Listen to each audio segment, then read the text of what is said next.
Hello. Hello, hello, hello. We're here. Hi, Carson. Hi, Luke. Hi, Maxwell. Hi, Devin. Hi, one Deek I don't know username. How is everybody doing? It's good to be here. It's good to be here. Hopefully all the audio levels are good. Messed them up last week. That's fine. That is fine as always. Almost forgot this was happening. Well, you're here. So. Okay. I know the music's still on. I'm letting it play out. Listen, this is going to be an interesting one. This is going to be a fun one today.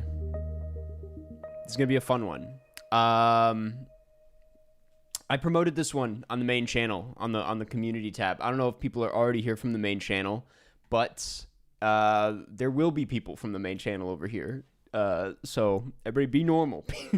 Act natural. I have not had any coffee yet today, so I'm having it as we speak. So it might be a little rusty starting out, but I'm very excited about today. Today might go a little bit longer, by the way. It might just go a little longer, just because it's a big one. There's a lot to talk about. We're going to be doing our final Oscar predictions. We're going to talk about all of that. There is much to say about everything that happened in the last week. We are going to talk about The Wailing, the fantastic, I believe, 2016 film, The Wailing. Thought about booting up Pocopia. I don't know how to pronounce it. Pocopia? I've been playing it. I've been playing a lot of it. It's probably not going to happen today, but I have been playing it. That aside, we'll probably play some Cinenerdle. Yeah, there's just a lot to talk about. It's going to be a good one. Final stream before the Oscars, and I'll be honest, I'm pretty excited for this to be over. I feel like this season has gone on for way too long. We're talking opera and ballet now, and I'm just like, I think it's time to hang it up. I think we need to bring this to a close. Everyone has gone insane. This should not be happening. We've lost the plot. Ethan Hawke's out there talking about eating people out in interviews. I'm like, what are we doing? What have these campaigns turned into? Yeah, no, we'll get into all of that. Superman not getting nominated for anything is criminal. You know, there's an argument to be made that it could have, snuck in for VFX. I really thought I was going to be talking about it in the video for VFX. I'm actually a little surprised that it didn't end up there. Good for Ethan though. Yeah, good for Ethan. Honestly, that was not a diss by any means. Glad he's doing what he's doing on and off screen. Where's the number for the Rex? I was going to put that up in a second. I'll put it up in a second, not right now. But yeah, no, I didn't like Superman, but I had much better VFX than Jurassic World Rebirth. I don't know if I agree with that, to be honest with you. There are some I really did not like Jurassic World Rebirth. Thought it was horrible. Thought it was, I've used this line a little too much. I used it in the video and I've said it on live stream and I'm going to use it in my next video. But it is, all I can think of when I think of that movie is it's a walking corpse. Like, it really feels like a movie that died and is being forced to walk around and act like a normal movie. And it's like, nothing about this movie is normal. Nothing about it works. It's trying so hard, but all that said, the VFX are decent. They're pretty good. I mean, it's Gareth Edwards. He's going to make some good VFX. He's going to pay attention to how it looks. Your Bride vid was really good. I'm glad. Thank you. I'm glad you think so. I don't know why I was weirdly nervous. I'll be honest, man, after just the last year of quote unquote controversial videos, it's like I get weirdly nervous posting stuff now because I'm like, oh man, I have no idea how The Bride was going to go over. It was one of those movies where it was like, I know it was somewhat divisive off the bat, but I was like, there's going to be shooters for it. And I don't even think it's the worst thing in the world. I was like, I don't want to trash it too much. So that was a tough video to navigate. That was a tough one to make sense of. And I'm still like a week later, like when I was in the thick of it, I was like, okay, I'm trying to make sense of this movie. I think I have a pretty good grasp on how I feel about this. And now that I've had some time to sit with it, I'm kind of like, what the hell was that? What, like, I've already mentally moved on from The Bride, and to try and like think of it now is like it's a very bizarre thing that happened. Still got to see Hoppers. Do not ask me about Hoppers. I'm gonna see it. I will. But I have not seen it. I really liked The Bride, but I understand it's not for everyone. I kind of enjoyed The Bride, and I also agree with your critiques. See, that's the thing is, I'm like, it's not a movie where if like you get something out of it, I'm gonna judge you. Like, I think there's a lot to appreciate about it, and if you're on that wavelength, film probably hits. It's like in a similar way to like, I never really understood. It was a fun movie to make fun of, but I never like. I'm going to probably eat these words. There's probably a clip of me saying otherwise. But, like, I never looked down at people who got something out of Joker. I was kind of like, Joker's fun, man. Joker's fun if you don't take it too seriously. So, I don't know. Some movies, it's like, if it's your thing, it's your thing. And that's fine. Clip this. Who's your favorite ballerina and opera singer? You know, I don't think I should be the one answering that question. I think everyone making a big stink over this Timothée Chalamet thing should be answering that question, because I don't know if they would be able to answer it, which does not make the criticisms towards what he was saying valid or invalid, I should say. Like, sure, yeah, maybe he sounded a little douchey, but also he's like, let's not pretend like we care about these things. Let's not. I'm amazed at the people coming out of nowhere acting like they've been shooters for ballet and the opera for years and years. It's like, this is not our field, man. This is not our field. I'm shocked at what is going on. I'm like, has the world gone mad? This is such a non-discussion. I also think, like, yes, he maybe sounded a little silly. I think the only questionable thing he said was, I just lost 14 cents of ticket sales or something like that. Something along those lines. I thought I was like, you need to stop talking. Like, watching the interview clip, you're like, let's stop talking. But also, he's A, not wrong, and B, allowed to say this. I don't think it was meant to like hurt anybody's feelings. It was, the world has gone mad. You're right. I don't know why I asked that question. The world literally has gone mad. Afternoon, Carson, what did you have for breakfast? I didn't have time to make a breakfast today, so embarrassingly, I had a Starbucks breakfast sandwich, which is always a sad experience. Everyone is allowed to have some bad takes. That's the other thing. Dude, we're not going to unpack all of this, because this deserves a more fleshed out video probably. And I've thought about making a video about it for a while, but it's like in the last year, 2 years, the way the internet and people on the internet have responded to opinions that aren't theirs, or opinions that like skew a little on the edge of what's acceptable, is insane. I think people are pretending to care about things that like do not matter. Like, there's just a lot of aimless anger being shot everywhere. And I don't know. I'm not one to talk. Like, the Superman thing was that was kind of when I was like, damn, I didn't know people like had strong feelings about this. But then it's like, I saw what happened to like Anthony Fantano's Marty Supreme review. I saw what happened to a few friends of mine on Twitter with their Letterboxd reviews. And I was just like, dude, it's like, it happens all the time now. People just, it's weird to me. And this is why I'm not going to get into it, because I don't know how to expand on this yet, but it's like a trend that's been going on for like 2 years now, where I'm like, has the world gone mad? Can we just be normal about this? Like, anyone. Eric, thank you for the super chat. Why did people put Vertigo on a pedestal forever? Saw it in 70mm and it was great, but the GOAT film, I don't really understand, but maybe I'm dumb. I don't know. Eric, thank you for, accidental super chat twice.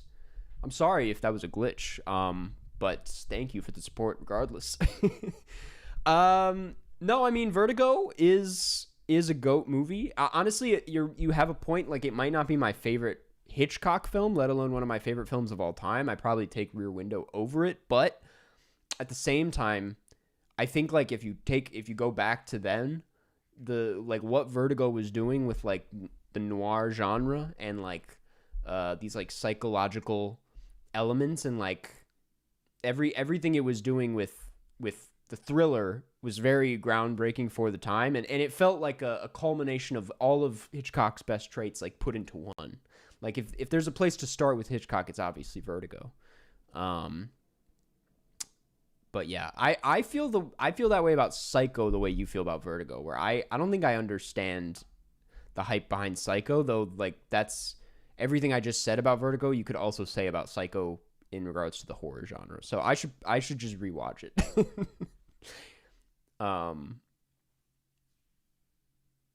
Marty Supreme Best Picture, wouldn't that be cool?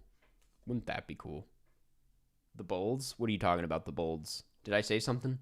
The birds? Is that what you're trying to say? I tried to do the math in my head. That's where I got. But yeah, anyway, interesting week, and I did not take down my Timmy poster in protest. That has nothing to do with the current situation. It was just bad coincidence. He's still over there on that chair. He will be going up during the Oscar ceremony. He will be going back up. I need to find an outfit to wear for that live stream, which, by the way, yeah, if you didn't know, anybody coming here from the main channel, I'm going to be doing a Oscar live stream on Sunday. We're going to be talking and reacting about the Oscars during the Oscars on Sunday, starting at 3:30 Pacific on the main channel, not here. I will not be playing audio from the ceremony. I will not be playing video for obvious copyright reasons that we've been over many, many times. We do not need to explain why I can't do that. But yeah, it's gonna be a good time. I'm trying to think if I should do prizes again, but what will be the Oscar fit for the live stream? I don't know yet. That's the big question, isn't it? Just play it in black and white. Not a bad idea. Next Oscar race is going to be crazy. Are you referring to next year's? Because I don't know. I don't know what next year's going to look like. There was a thing that came out today. Not that this like decides the Oscar race by any means, but there was a thing that came out today that Ruben Östlund's film will not be at Cannes this year. That was which was like the only given with the lineup. Which is shocking. I really I was kind of banking on that, to be honest with you. But then like there's a bunch of other like big blockbusters that usually like kind of give Cannes this like glitzy star-studded feel, and they're all not going to be there. So it's just I'm like, which is to say, here's where I'm going with this. It's going to be a lot of like international art house auteurs. They're going to bring it back to its like, film festival-y roots, which means like anything that does well at Cannes likely gets pushed into the Oscar race. So I think there's going to be a lot of like interesting, probably like art house leaning stuff next year in the race, which will be interesting. But who's to say? I don't know how any of this works. What's so funny is that Ruben Östlund was like, if we're not done in time for this year, I'm going to wait a whole year because I want it to be at Cannes, because I want to see about winning a third Palme. And I'm like, that's his like desperate, like that's somehow, I mean, I guess like the Palme is a more respectable award than like an Oscar at the end of the day. Like that's a pretty big honor, but like, that's a little weird to me. I'm like, man, is two not enough? Is 2 Palmes not enough? So excited about Fjord. I am excited about Fjord. Yes, that I'm hoping is at Cannes. That would be cool. I Love Booster's Best Picture. I think that movie's gonna be really weird. I think it might, but who's to say, man? Nothing's too weird anymore for the Oscars. They'll throw some weird shit in there. Where's the tee from? This is from Uniqlo. It's a Uniqlo shirt. with Snoopy on it. I'll take it. I would actually, honestly, no disrespect to Charles Schultz, would have taken it without Snoopy because I just really liked the stripes and the fit. But I was like, I'll take Snoop. I'll take him. You know, if he comes with it, I'll bring him home. It's premiering tomorrow at South by Southwest. I'm anxiously waiting for how that turns out. That and Disclosure Day, a couple others. I'm obviously not at South by this year. Harvey, thank you for the super chat. Also, I think I missed another super chat. Jaden, I'll get to that in a second. Harvey, I low-key agree with Timmy. Sadly, ballet and opera died because no one cares. They're very niche. Listen, they're not dead. Like, they are being supported. But he is not wrong. That it's like... But also, what's so fascinating about that is... And I know that he works in, like, the bigger... Like, he's doing big films. You know, he's not going to go back to indies anytime soon, it seems like. But that's... Which is to say, maybe he, like, thinks of film differently than a lot of filmmakers. But I'm like... Movies are not that much better. Like, the film industry is not exactly thriving. So...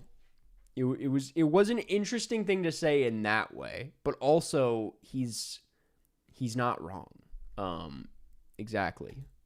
Jaden, thank you for the super chat, and I apologize for missing that earlier. Yo, Carson, big fan of your work. Thank you. I was wondering, are you a fan of Louis Theroux? He's got a new documentary out on Netflix, and I'm curious if you've seen it yet. I have not seen it yet.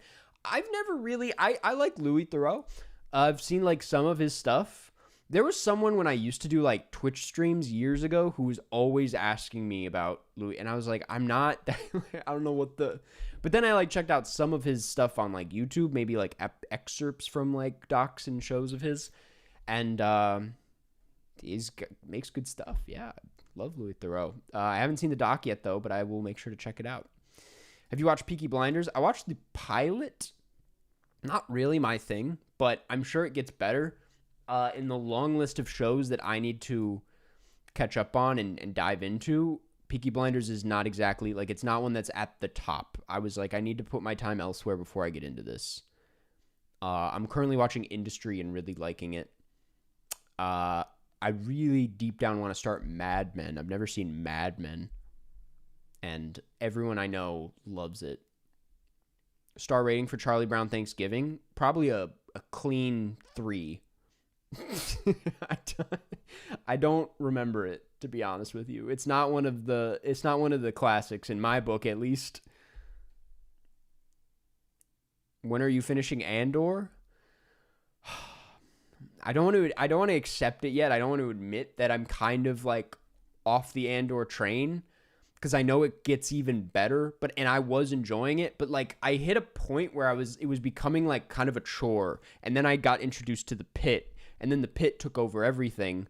And then in the middle of the Pit, Industry came into my life. And so this is why I'm the movie guy. I need one sitting and that's it. But like when it becomes like a weeks long commitment, I get screwed. But to answer your question, it's not over. I'm going to finish Andor eventually, but it's been interrupted by a bunch of other shows that people keep hounding me to watch. Is Industry actually about finance? I mean, it's about several things, I would argue. It's about power more than anything. Where are you in Industry? I believe only like episode 4, to be honest. And I'm over here talking about it's about power. But like, I think I could say that. Will you dress up for the Mario movie? I will not. Because my plan as it stands is I will be seeing it at 9 in the morning on that opening day, because I need to see the earliest screening so I can make my video. But yeah, always a weird thing to go to these movies by myself as an adult man at 9 in the morning. That'll honestly probably be less weird than the Wuthering Heights 9 a.m. screening. That was a bit odd on my part. The Bride was even weirder. The Bride was me. Dude, I didn't even get into this. When I went to see The Bride, there was this guy like 3 rows ahead of me who looked like, what's his face? The guy from Caught Stealing. He had a comically like sharp mohawk, red hair, a red mohawk, and like tattoos. He looked like a character in the movie. I was like, who are you? And he's like coughing up mucus the whole time. And it was just me, him, and like one other old guy. And Matt Smith, yes. And I think all three of us were all in a bad mood when we left the film. Yeah. And that's why I don't fuck with the AMC Americana. It's one of my least favorite AMCs in this town.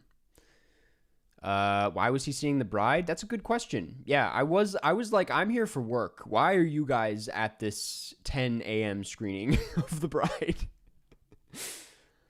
Have you been playing Pocopia? I have. I'm in the Sky World. I did Bleak Beach, which is a hilarious name for that, by the way. Bleak Beach. I did the Volcano Mines section where you have to throw a party.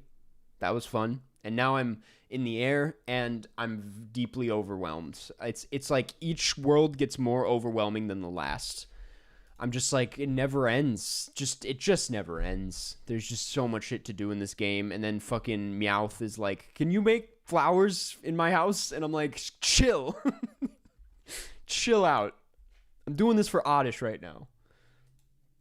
Are you excited for the drama? Very. That's like my most anticipated in like the near future is the drama. That one I'm really looking forward to. Good joke. Yeah, John, I was workshopping it with you earlier today. I texted you that and I was like, yeah, I might say that on stream. I might say that one on stream.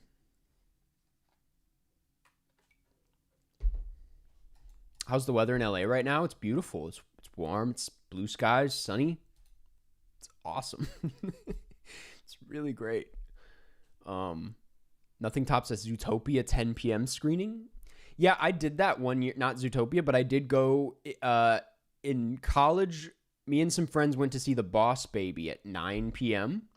It was, as you would expect, empty, but it was just the three of us watching The Boss Baby, and it was a amazing time. I don't know if they're doing that for Hoppers right now, but that's the move with Hoppers. Maybe I'll like see if there's any late night screenings of Hoppers, because that's what I'm trying to get down with.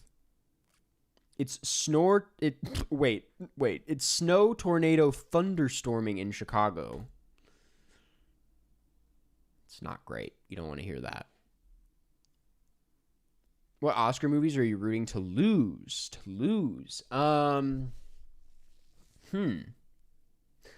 That's an interesting question. I don't know if I'm like actively rooting for, like, there's movies where I would rather it go to someone else, but I'm not like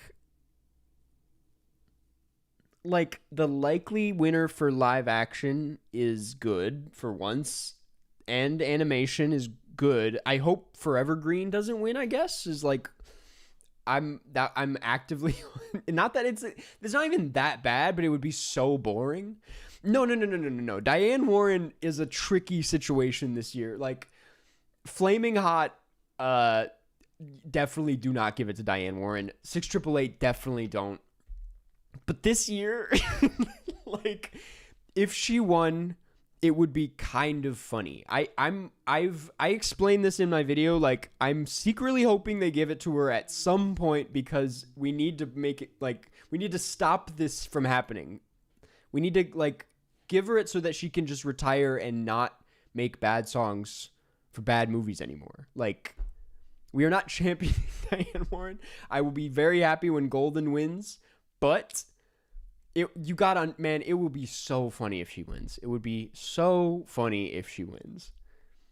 Harvey, thank you for the super chat. Evangelion, when, Karsten? Oh, that's a good question. That one I've really, like, it used to be such a, like, far out plan. I was like, well, I'll get to it when I get to it. But these days I'm like, you know what? I think it's time. I think we're at that point. We're going to see her cry on camera if she loses to Golden, I think. What's so funny about that doc is, like, you see, clearly Diane Warren is, like, not watching the Oscar experts or anything. Like, she's not tapped into the race at all. Because I'm like, you need to get your hopes down. Like, there's no world where you were gonna beat whatever was last year. I'm forgetting. Emilia Perez. I guess last year there was like kind of a chance.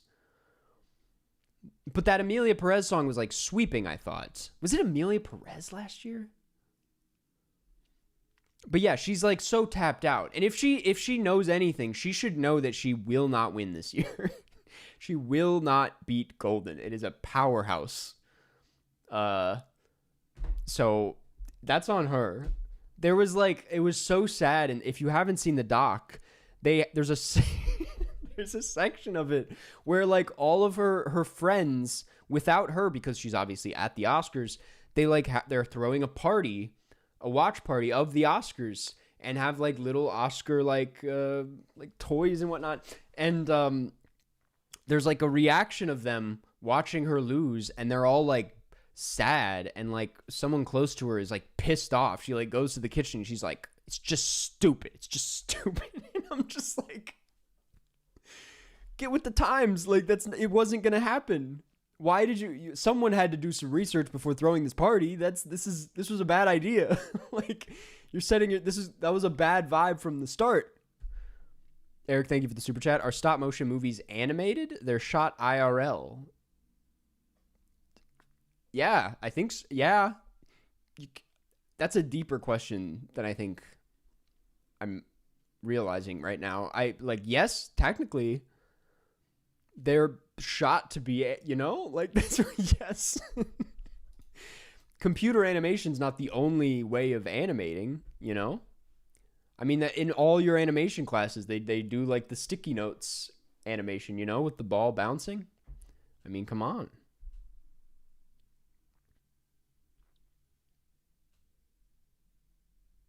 Is The Girl Who Cried Pearls cooked? No, man. The shorts categories have proven time and time again that no one actually knows what's happening. They're saying Butterfly has it in the bag. And what's the other one? Two people exchanging saliva. They're saying it has it in the bag. It's like, since when have these been locks? Like, what makes you think they're locks? It's just vibes at a certain point with the shorts categories. Carson, did you see Boys Go to Jupiter last year? I did. I watched it with John, actually. It's a good movie. It's very fun. We interviewed Julian Glander on this very broadcast a couple weeks ago. Months ago at this point. Do you think Oscars go Ethan Hawke to avoid discourse? No. That would be funny. It's a true toss-up, man. There's a part of me deep down that's like, it could go to Ethan Hawke or Wagner Moura at this point. It could. I'm still like, Leo is out of the question. I don't know. He is definitely last place. But yeah, I don't know. What made you rewatch Playtime? It was showing in 35 near me. And my whole thing with that film, I treat that movie like some people treat 2001 or like Lawrence of Arabia, where if it is playing anywhere in a theater, I'm going to go see it. It's like, it's just a kind of a personal obligation. It's like, I got to go see it. Because the thing about that film is it's really good, but I think if you've only ever watched it at home by yourself, you haven't really seen it. Like, you have to see it in a theater.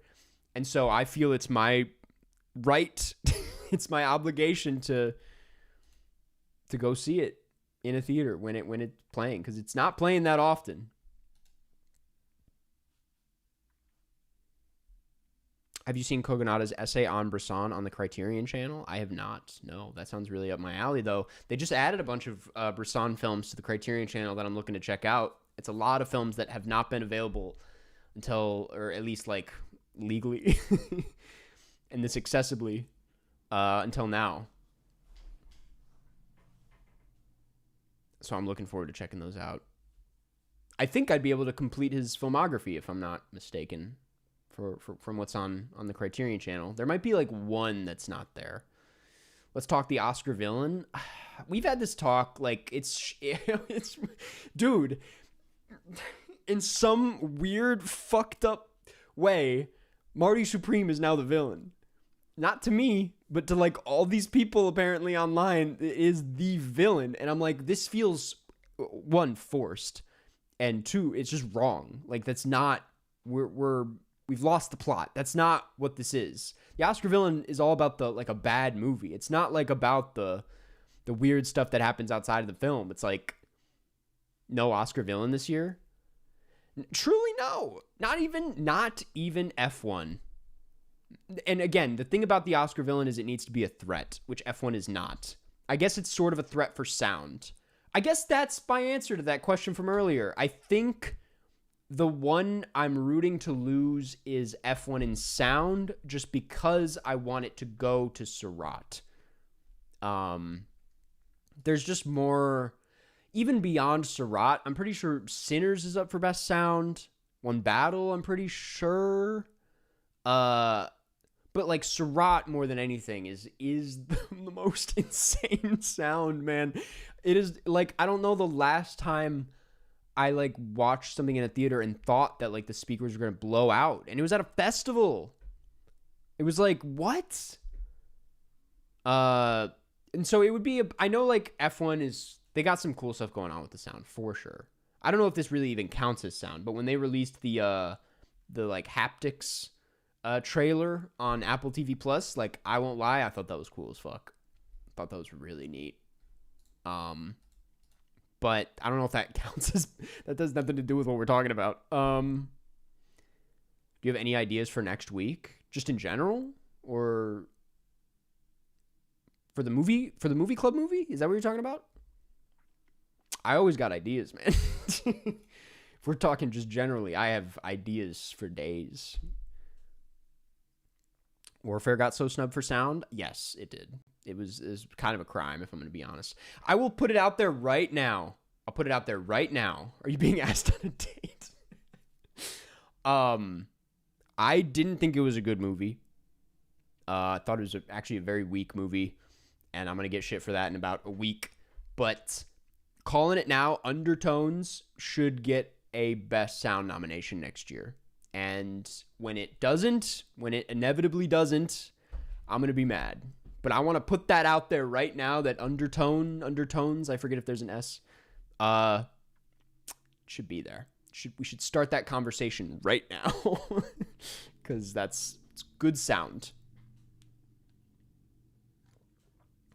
I heard it's underwhelming. It's incredibly underwhelming. The sound is carrying it for sure. I thought it was a really poorly written movie. I thought the plot made absolutely no sense, and it got lost in the sauce very quickly. Thought the performances were kind of weak, but they were given really bad material. It wasn't scary at all, and was just full of cliches. But the sound and the concept was neat. And I hope it does well, because it's, a really low budget horror.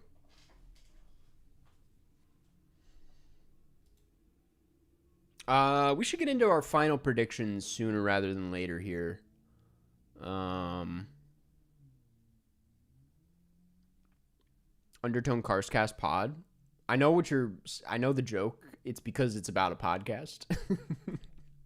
And that was my Letterboxd review. And I did reach out to Jeff. I was just like, what's up, man? But Jeff we literally probably can't do that because he's in Europe right now. You gonna watch War Machine? Why am I blanking on what that is? I'm forgetting what War Machine is, truthfully. Cinematography is going to be a fun one. One Battle After Another is taking a last-minute lead, but I'd be happy with it. And Sinners or Train Dreams. Yes, I had a long discussion with my roommate the other night about this. We were breaking it down because, he's like a cinematographer. He's like more tuned into the cinematography awards and everything going on over there. I was telling him, I was like, well, Sinners has it. And he's like, have you seen the stats? And I was not aware that Sinners has not won like anything for cinematography. I don't know what I was like being sold for so long. Like, people kept saying, like, Sinners is going to have this historic win. And I was like, that's awesome. And I just assumed all these weeks that, like, Sinners had it. And then we, like, broke it down, and One Battle has secured every win it needs. And that category is basically packed up. Like, it's on the verge of a Jesse Buckley level sweep, which is crazy. I mean, anything can happen, but I think cinematography has turned into a more predictable award for One Battle. Train Dreams would be cool. Sinners would obviously be great. I love the look of Sinners. Forgetting Frankenstein, we need to prevent that from happening. And then what was the last one? Marty Supreme, which is also, that's a great looking movie. Last concert you went to? Damn, what was it?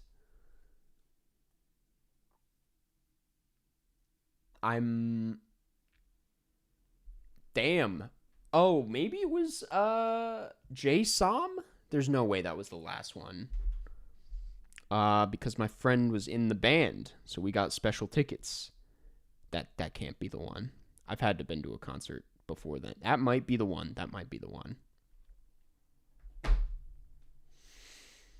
Have you ever seen Danny Brown in concert? I have 3 times. One of my favorite concerts of all time, actually. Freshman year of college. Went to see Danny Brown. Got, what's it called? Barricade. First time I've ever been up there, by the way. Actually, that's a lie. Well, actually, no, that was the first time, and I've been up there a few other times. But I was up there, and it was a fantastic show. Scott, thank you for the membership for 4 months. Sorry if I missed it, but One Battle After Another or Sinners for pick. You did not miss it. We haven't touched on that uncomfortable conversation quite yet.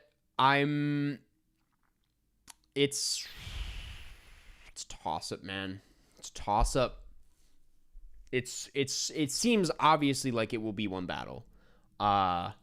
Based on all the awards it's won, but you can't really deny momentum in these like last 2 weeks, which Sinners has a shit ton of. It's got so much momentum, man. There's no movie with more like swag right now. Sinners is just like the hot thing. So I can very vividly see it winning Best Picture, to be honest. But like the math says One Battle, so who's to say? What's going to be interesting is there's like the Best Actor one is very interesting. Best Supporting Actress makes me want to like tear my hair out. I'm like so stressed about Best Supporting Actress, and I have absolutely no idea what to do. I've never been this lost. At this point, I just need to go off vibes because I truly don't know what it's going to be. I don't see Amy Madigan. I don't see it. I just don't see it. It would be silly if that happened. And it would be silly if Sinners, the way it's performing, the fact that it got Best Ensemble at SAG, if it took no acting awards, that would be wrong. That wouldn't make any sense. That's my weird math. I don't know if that probably doesn't track. Like, didn't Coda? No, he got the supporting actor. A Parasite, I guess. Like, has any movie ever won Best Ensemble at SAG and then not won any actor awards at the Academy Awards? Like, that's why I'm like, well, someone from Sinners needs to win an acting award. And my gut's telling me Wunmi Masaku. I don't see Michael B. Jordan quite yet. I'm not there. But Conclave, you're right. Okay, maybe. But these are different. Like, Conclave had no momentum going into. Like, Conclave was kind of dead by the time it got to the Oscars, weirdly. Like, there was no shot of it winning Best Picture. So it's like different. It's different. Does seem common, but the vibe this year is different. Gosling ranked video? Maybe. There's a lot. That's a filmography that goes deep, as I've learned in Cinenerdle. If it was just Delroy Lindo, that would be really funny. how do you gauge momentum? That's just purely vibes. I mean, the actor awards certainly did something.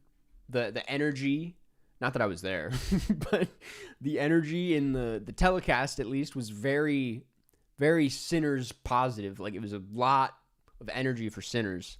Mario Tube, thank you for the super chat. Don't sleep on Michael B. Jordan. He got momentum after SAG. That's what I'm saying. Like, for some reason, I don't know. It's tough. I mean, the thing about the actor race is that, like, they're all great. I would be genuinely happy with anything that happens.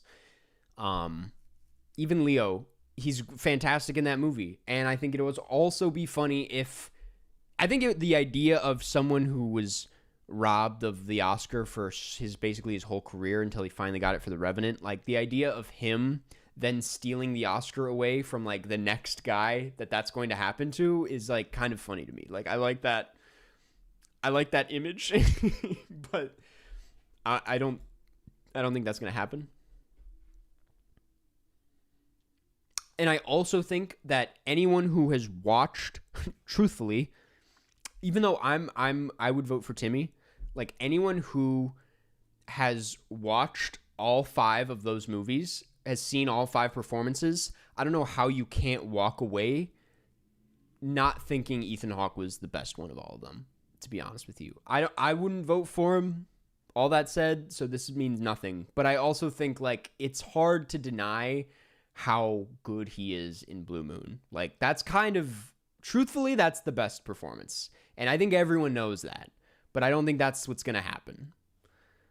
You missed a super chat earlier. Sorry about that. John, thank you. Thank you for the membership for 2 months. Appreciate it. What's your prediction about Hail Mary? Is Ryan back?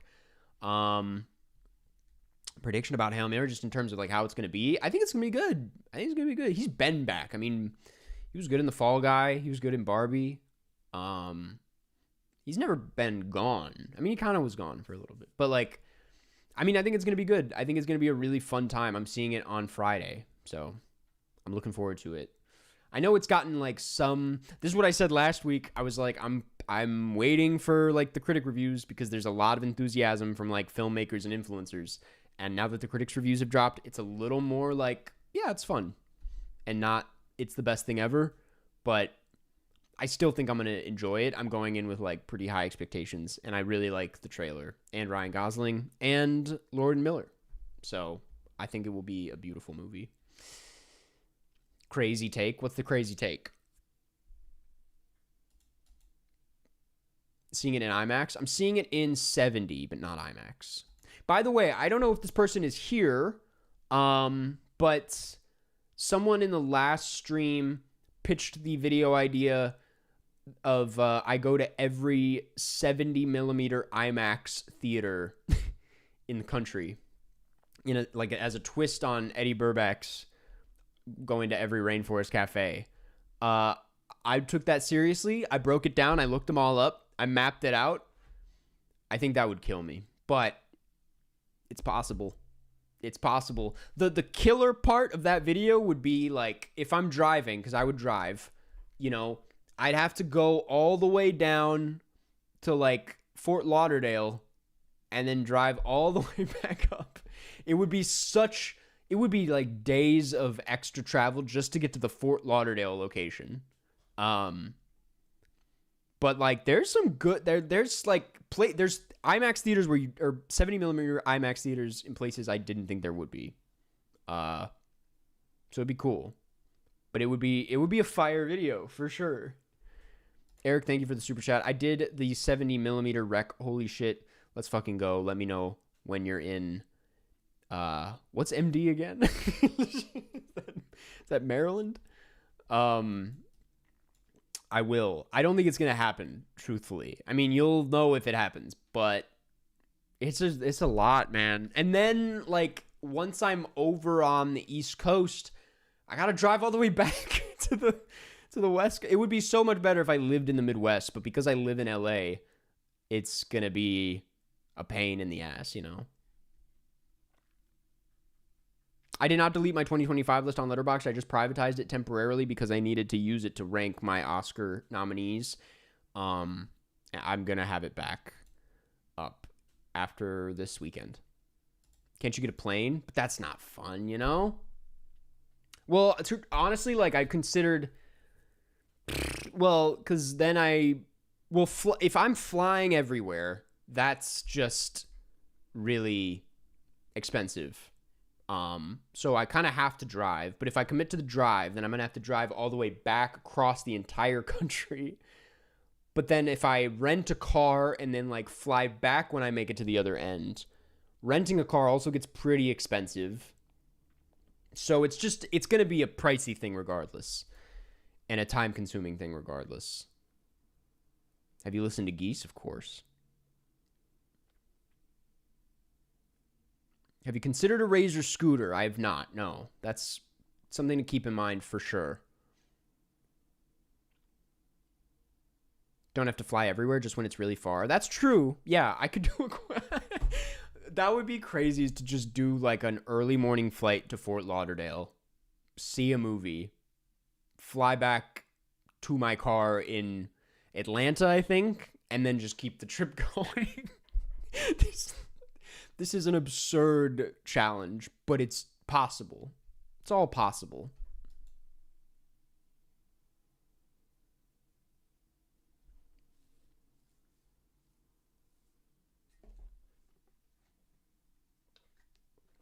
The top 5 LA movies of all time. I'm going to put The Long Goodbye up there for sure. I'm going to put La La Land in there. I don't give a fuck. I'm going to put La La Land in there. I'm going to put fuck it. I'm putting Once Upon a Time in Hollywood in there. I'm putting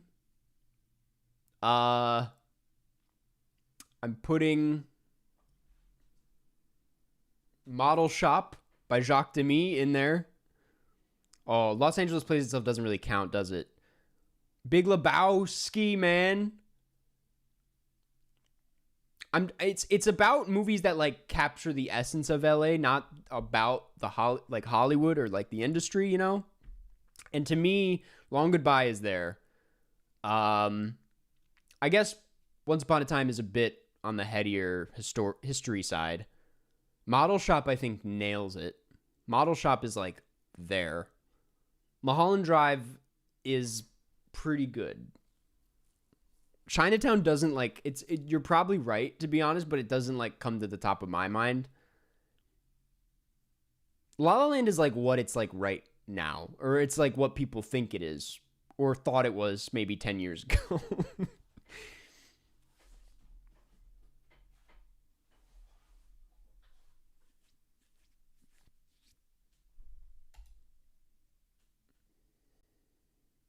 Not even throwing shade, but Chinatown is so much better than The Long Goodbye. I mean, it probably is script-wise and from, like, a technical level, but, like, I enjoy watching. I'm, like, more of...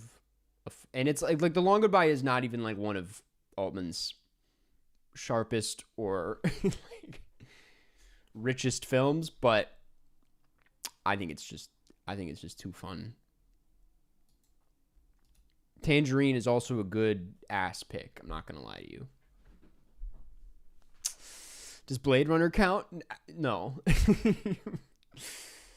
John, I'm so glad you got it. I took my friend John to see it at the New Beverly. The best way to see it. And I realized, like, on the way, I was just like, I felt really, like, bad. I was like, I don't want you to spend your trip in the movie theater. But it's kind of like if you're going to see anything there, The Long Goodbye is kind of the best one. I'm like, that's just nails it, doesn't it? Would you ever do programming at a theater? It's one of my dreams. Yes, I would absolutely love to. I don't know how to reach out about that. There's like series that I've written up where I'm like, is that how that works? Do you pitch it? I don't think they do that. But I'm like, I would happily program something. Host a screening, whatever. It's one of my dreams. Eric, thank you for the super chat. Gotta go. Rec number the same each week. I got a fun one. Yes, here I will. It is the same number each week. John, If you could actually, because I don't want to like have to deal with this like while I'm streaming, can you find the number and so I can like pin it in the chat? I think that's better than having it on screen, to be honest with you.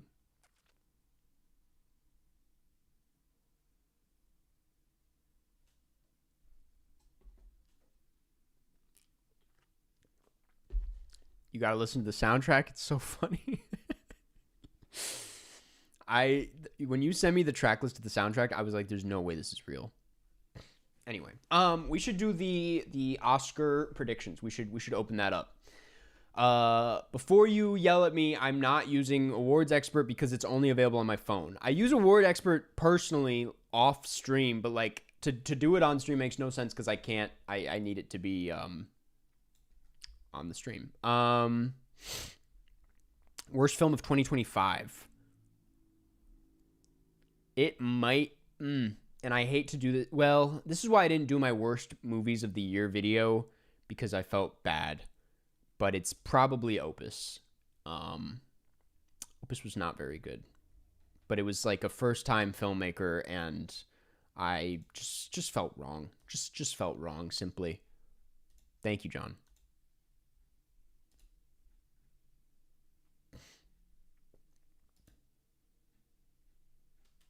Okay, let's get into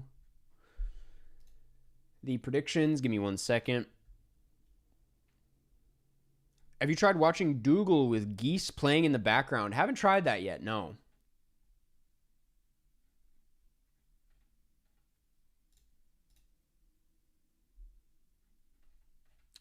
How? Oh, make your picks.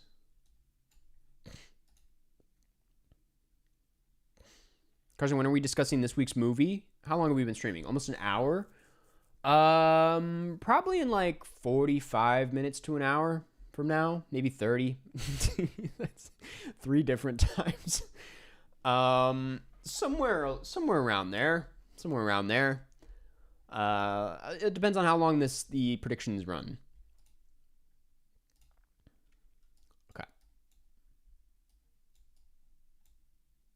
Dougal is actually like my family's favorite movie. Dougal, I've talked about it. We've touched on Dougal many times on here. It's the first movie I saw as a kid that made me go, that wasn't a good movie. It was the first time I ever maybe criticized a film in my life was Dougal. Make your picks. I know you can't see the screen. I'm just making sure it all looks okay. Okay. That's not that. Come on. Come on.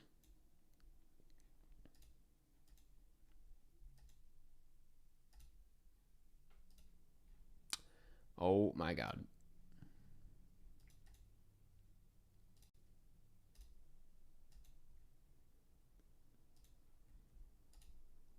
Why isn't this working? Flowed, thank you for the super chat. I don't know if it'll be one of our weekly films, but you have to drink beer when you watch Everybody Wants Some. You're welcome. I did not know that. I did not know that was a necessity. I'll be honest with you. But good to know. Thank you. Thank you for the super chat. 326 viewers. Thank you for reminding me as I'm frantically trying to get this to work. Will Conan make an Amelia Perez joke? Dude, one of the funniest things about this entire Timmy situation was Carla Sofia Gascon being like, what she say? She was like, good luck. Something along those lines. So funny, man. So fucking good. Good luck with the awards. I'm like, who asked?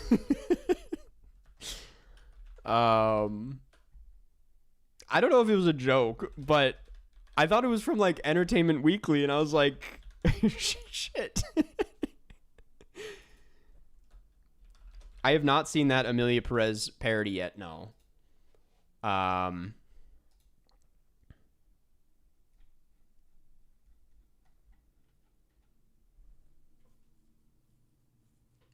we choose the movies for next week? In a second, man, in a second. One second. Dude, how is this not... What do you mean it's not showing up? You're joking with me. You're just messing with me at this point. Okay, wait.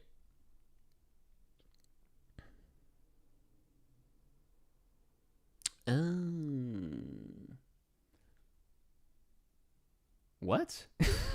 Wait. I'm confused. Oh.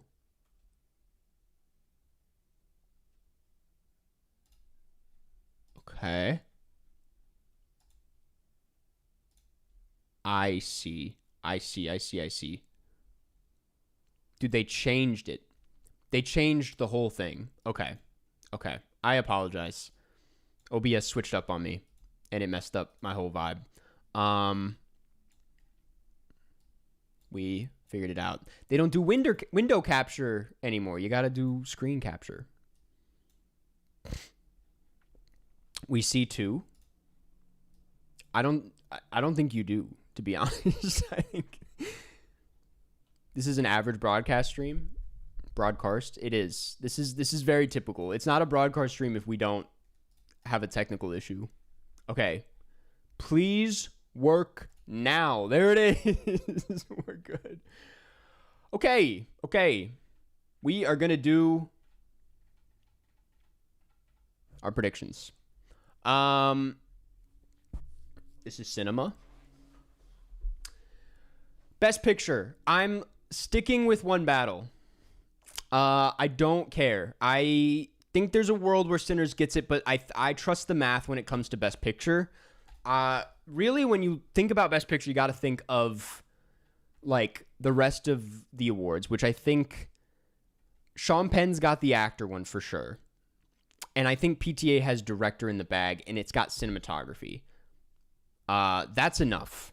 Editing is up for grabs. I don't really know what's going on in the editing category quite yet, but that's where I'm at for now. Even if Michael B. Jordan gets Best Actor, I don't think that affects what we have going on here. And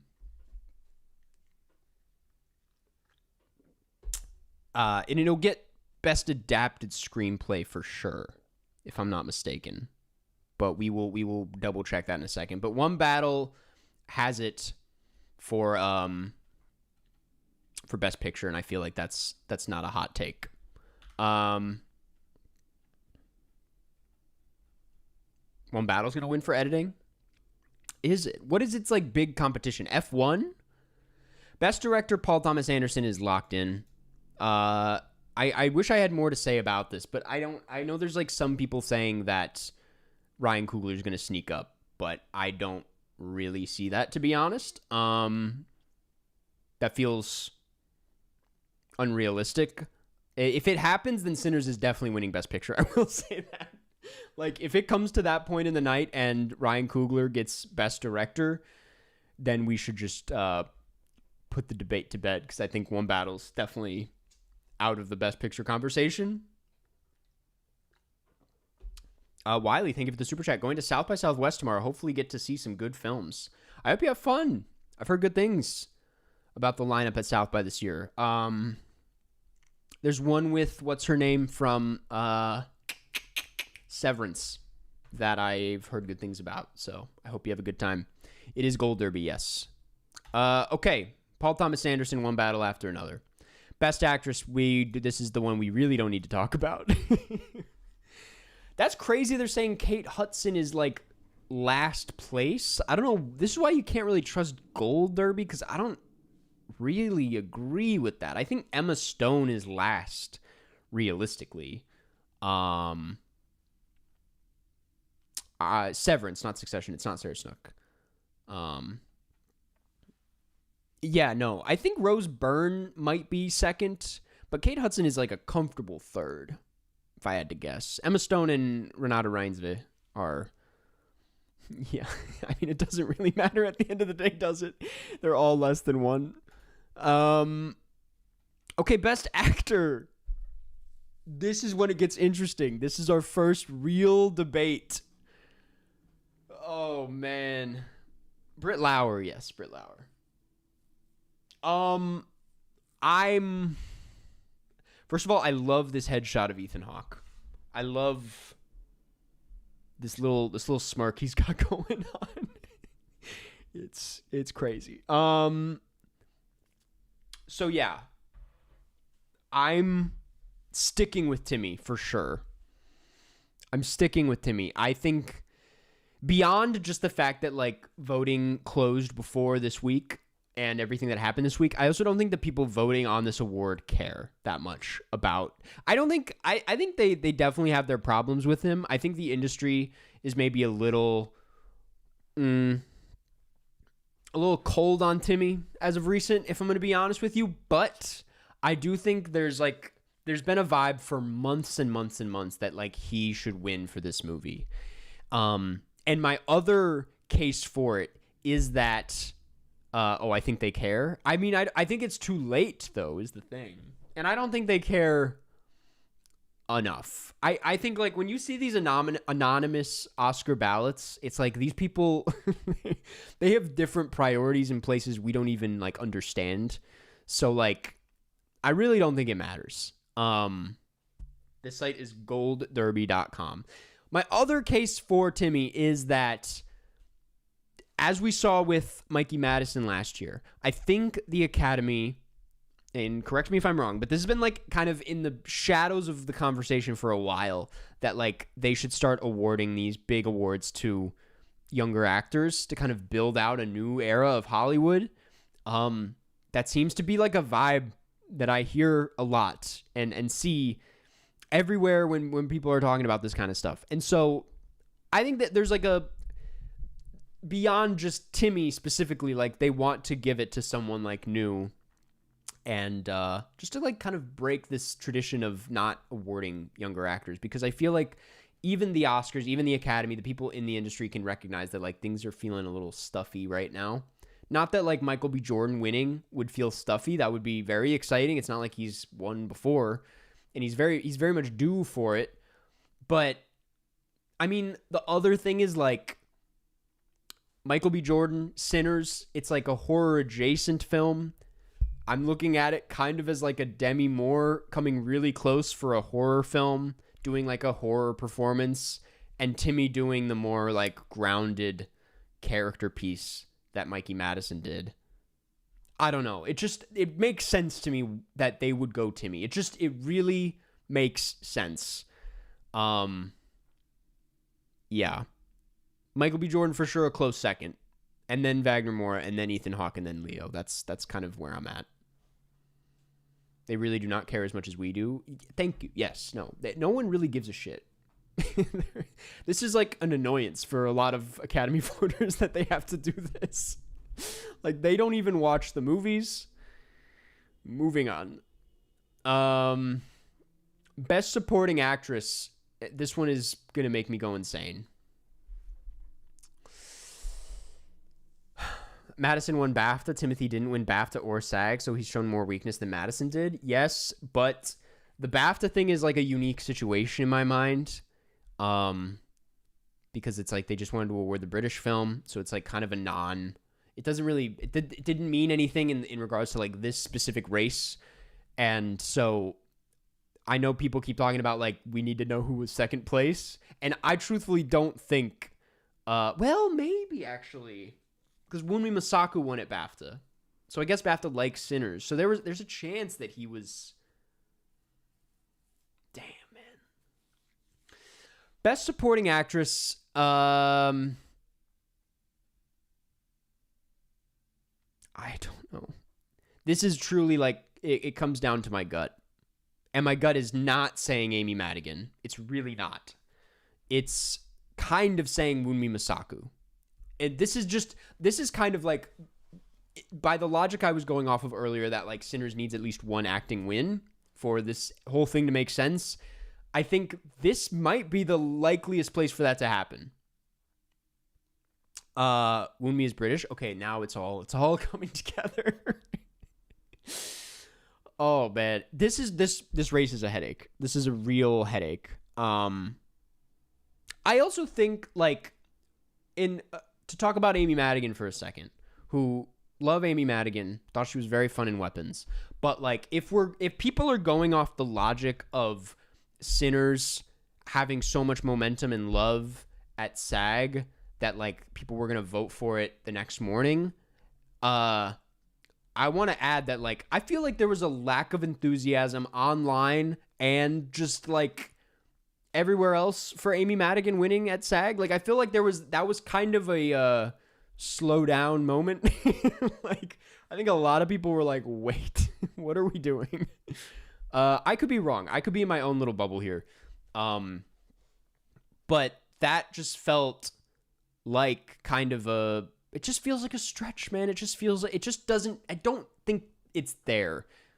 And I know people are going to pull out like the Jamie Lee Curtis thing. That's kind of like what I think is driving the Amy Madigan conversation. But you got to remember, like, Jamie Lee Curtis was more of a career award, which obviously is like the narrative behind Amy Madigan. But also Amy Madigan hasn't had as like the same kind of crazy push that Jamie Lee Curtis had. So I don't know, man. I don't know. You got it wrong, Karst. What did I get wrong?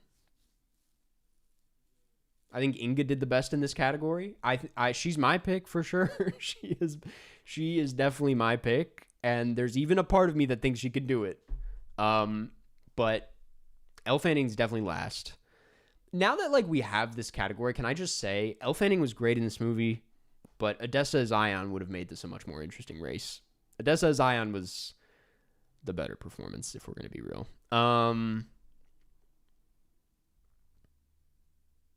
She only won Globe. Who only won Globe? Tiana Taylor?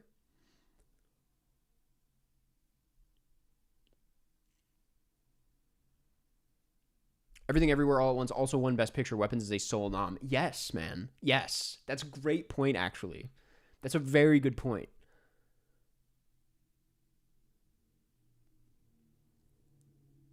Grande would have too. I don't know if I'd go that far. I would take Elle Fanning over Ariana Grande, but I see what you're saying.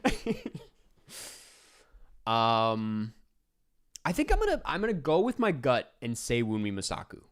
I'm going with my gut here, and it's a risky one. It is one of my riskier predictions for sure, but I think you got to be a little risky with this category.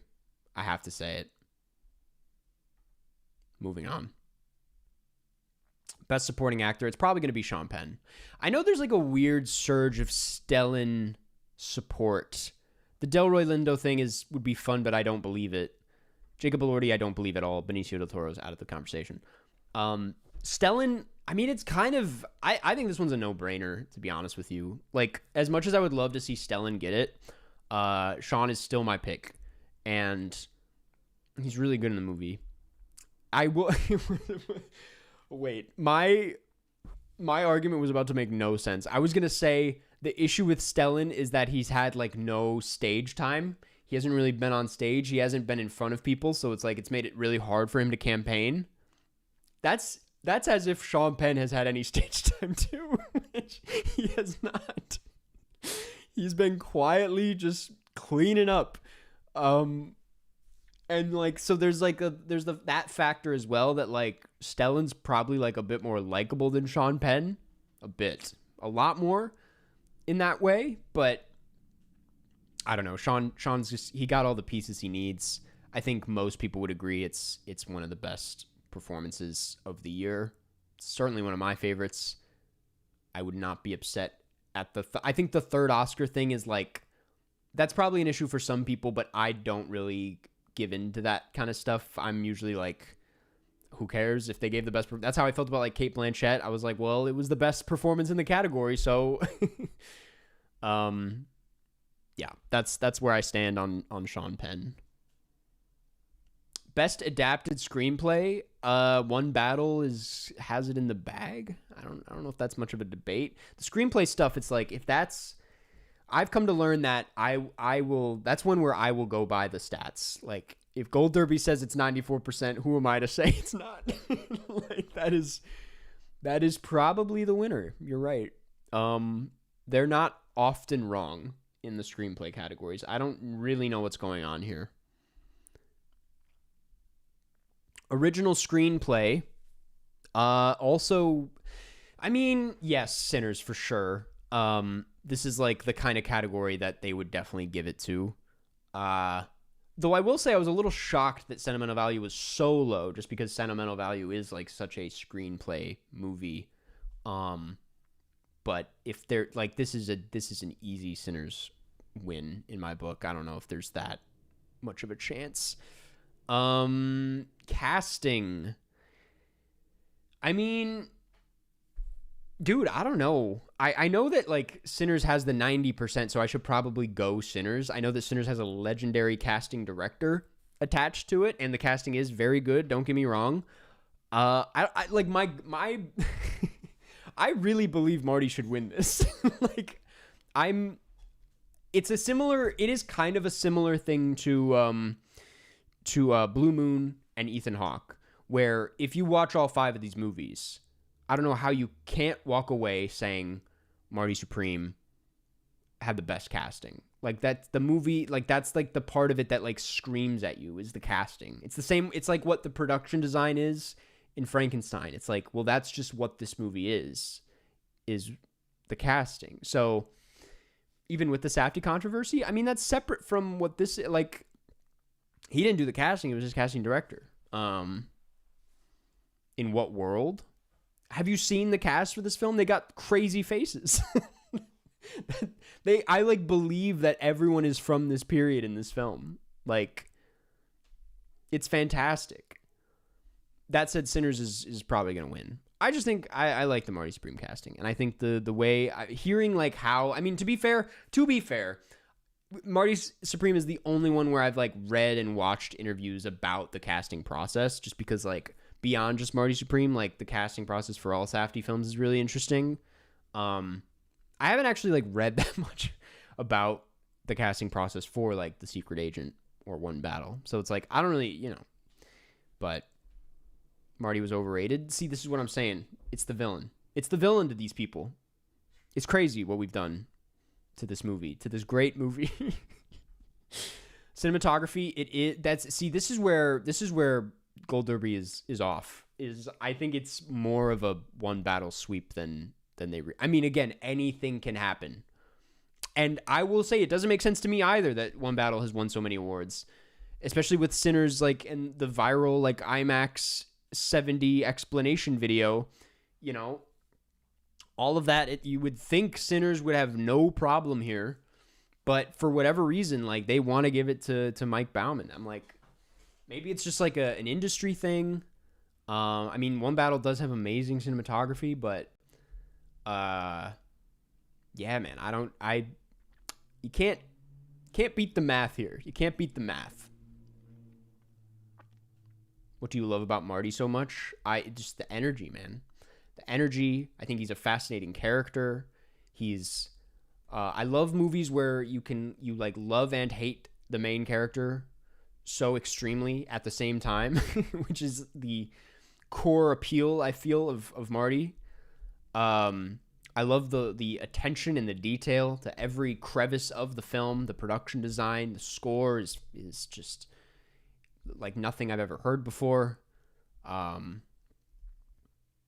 man, it's just great, and it doesn't feel like pretentious or like it's doing anything it can't do. Like, it feels very comfortable in what it is. Like, it's very committed to its style, and I'm just like, I love seeing movies like that. It's stuff like that leaves me very inspired, that I want to like rewatch over and over again. Like, I can't wait to watch it again. It's just a great movie, man. Marty keeps making increasingly dumb decisions, and that's what come on, man. We are not gonna have this conversation, because it would be such a better movie if he kept making the right decision and everything worked out. Best costume design, Frankenstein is going to sweep all of these awards. I would go Sinners personally for this. I like the costume design a lot in Sinners. Avatar being here is crazy. Yeah, no, I think Frankenstein's kind of got the tech stuff wrapped up, if I'm going to be honest, which, on that note, okay, nope. Film editing. They're saying One Battle 89%. I hated the sheen Sinners had. I don't know how else to explain it. In the cinematography, you're saying? I was not aware. I was completely blind to this. Apparently there was a lot more VFX in Sinners than I realized. Like, a lot of that shit did not take place where it looks like it took place. Like, a lot of it was not actually in like a swamp. Logan, thank you for the super chat. Agree with you that Marty Supreme should not be considered the villain this year, but what exactly are your thoughts on Timothy's comments?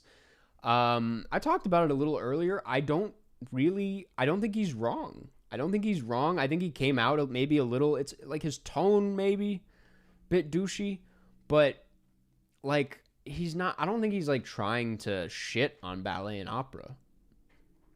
And I also don't, I don't care.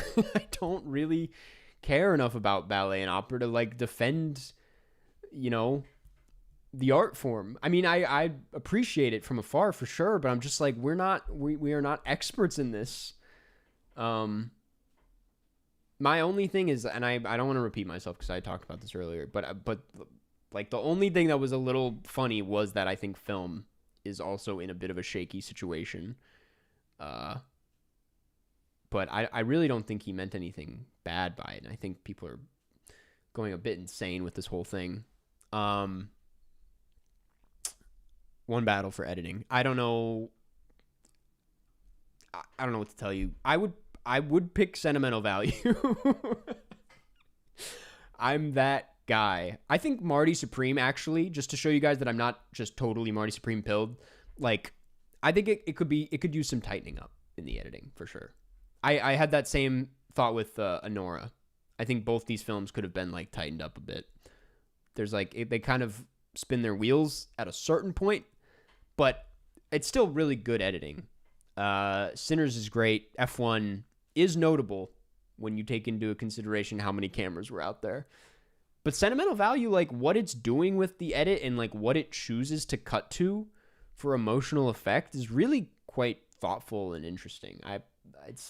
Obviously it's not the kind of thing that's going to win. I'm very surprised and glad to see it here, but you know what should be here over F1 and Marty Supreme is something like The Perfect Neighbor. And this is, I've gone on this rant so many times, but like the fact that docs just are completely ignored in the editing category will never not be crazy to me. And I feel like we need to start this conversation because like The Perfect Neighbor, that was incredible editing, man. The whole film was based in the editing. It was like groundbreaking stuff. So anyway, just a little crazy that it was not even like brought up in the conversation once. Okay. Best makeup and hairstyling. It's got to be Frankenstein. Yeah, it's got to be Frankenstein. No doubt there.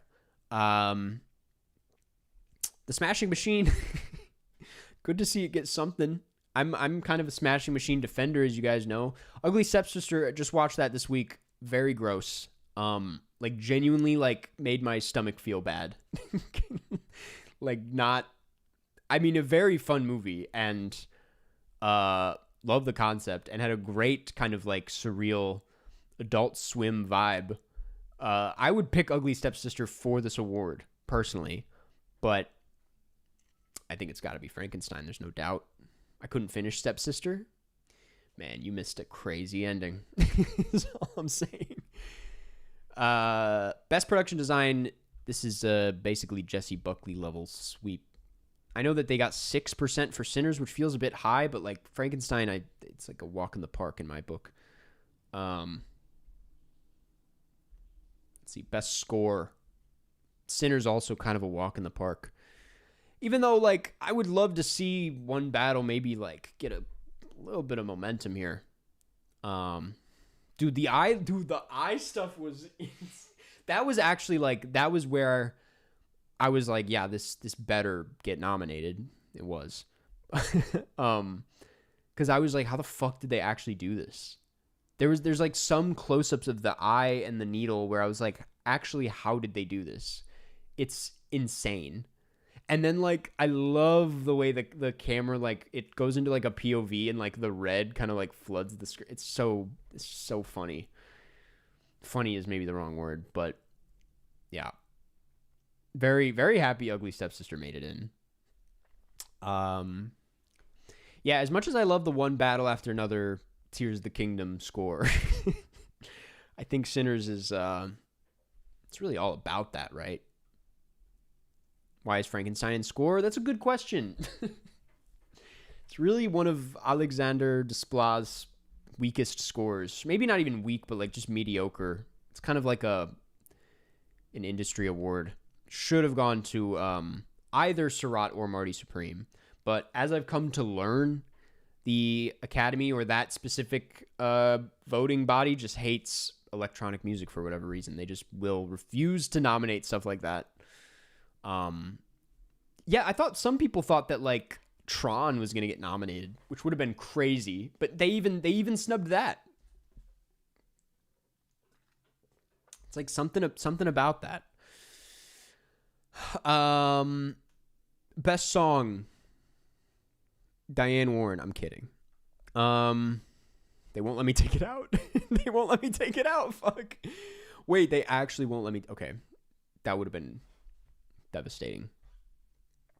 Golden, hands down. I'm very excited for the "I Lied to You" performance. By the way, that's going to be incredible. They're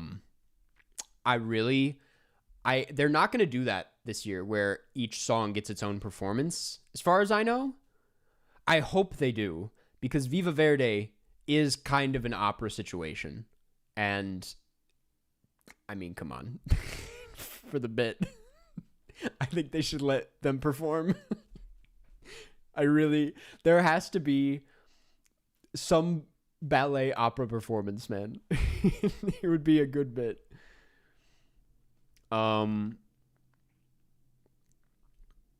Wicked missing this category with two songs is still so funny to me. It's truly insane. I mean, the Viva Verde thing is crazy, but then like the Diane Warren thing making it in is also insane. I can't believe they actually gave her the nom for this. That's got to be the first time where in the movie they're basically begging the Academy to nominate them. It's madness. Best sound will unfortunately probably definitely be F1. I don't think there's any question there. Though I would love to see it go to Surratt. I'm like kind of whatever on Sinners with the sound. I don't really know. I might be missing something. It's been a while, but I don't remember the sound being like particularly memorable. Not that that's like what you need to have good sound. Frankenstein, I actually don't remember at all. Like, why is that here? I mean, Surratt would be cool. Don't count it out, you know? They gave it to Zone of Interest, but Zone of Interest certainly had like momentum. Like there was actually like a conversation behind the sound there that is just not really there for Surratt.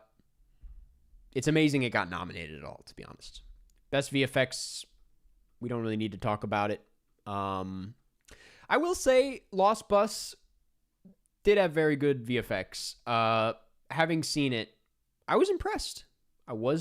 And I can't really think of like I don't know like what missed out. I'd put it over Superman for sure as far as VFX go. Movie's not that good, but the VFX is pretty solid.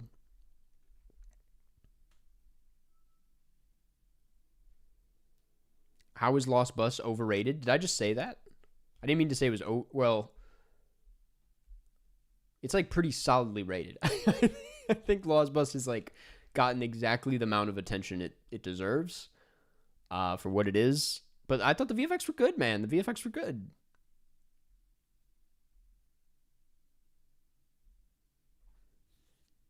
Could F1 win VFX? No chance. I don't see it at all. No, I don't think anything's gonna beat Avatar. F1 does have cool VFX though. I like what they did there. Who's driving this Lost Bus? I was really hoping at some point in the film someone would be like, somebody's got to find this bus. Moving on. Animated feature, it's going to be K-pop Demon Hunters. I'm rooting for Little Amelie. Good to honestly, it's shocking to see Little Amelie like ahead of Elio, but I guess that's not that surprising. I don't know who is. Will Elio get a single vote for this category? We don't know. I wish we could break that. I wish we could look at the ballots. Like, will it get a single nom? We don't know. It's not even that bad of a movie, but I don't know if anyone is going to vote for that. That's harsh.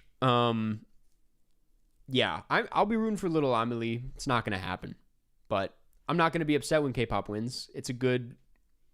I mean, it's a fine movie, but it's like it's an important movie, right?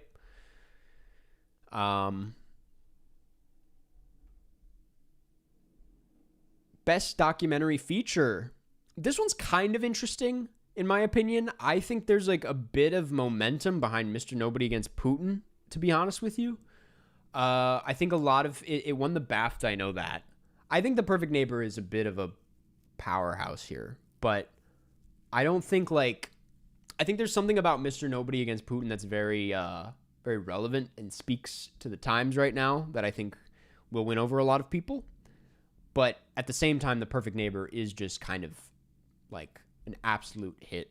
It's like, I saw someone saying Cutting Through Rocks. That's definitely last place. But yeah, no, I'm not going to go against the grain with this one. I think Perfect Neighbor's pretty locked in. If you haven't seen it yet, great doc, great editing. Alabama Solution also like in my own personal ballot, like Alabama Solution's a close second. I really liked the Alabama Solution. Also amazing editing, have to say it, but I don't know if it has it over Perfect Neighbor. Perfect Neighbor was also just a very popular documentary, which I think has an effect. A lot of people saw it. Best international film. This one I'm opening it up to the chat a bit because I'm personally a bit lost here. I'm a bit confused. I don't know what to go. Obviously, Sentimental Value is like the favorite because Joachim Trier has a director nom.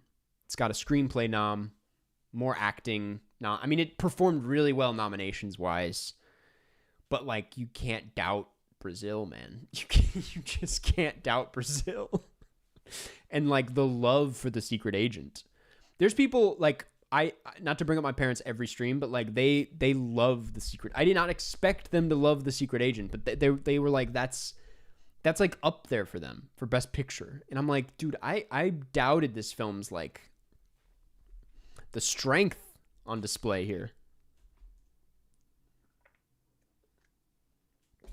Realistically speaking, though, just because of like all the noms, like, yeah, you're probably right. Sentimental Value has it. And I mean, here's where it's like complicated is like, I like Sentimental Value more for sure. Like when you break it down, yeah, that's probably my pick. But for some reason, like, because I don't really have The Secret Agent anywhere else, I would want to recognize it here. Give it this award.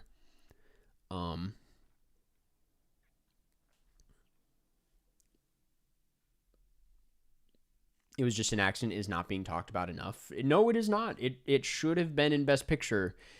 Should have been in Best Director. It's a very good. It should have been in Best Sound if we want to go there. Yeah, no. Loved It Was Just an Accident. Loved Surat. Loved The Voice of Hind Rajab. I mean, very good lineup this year. Even with snubbing No Other Choice. It's kind of a crazy lineup in Best International, and it's going to be Sentimental Value. Best Animated Short. Dude, I don't know.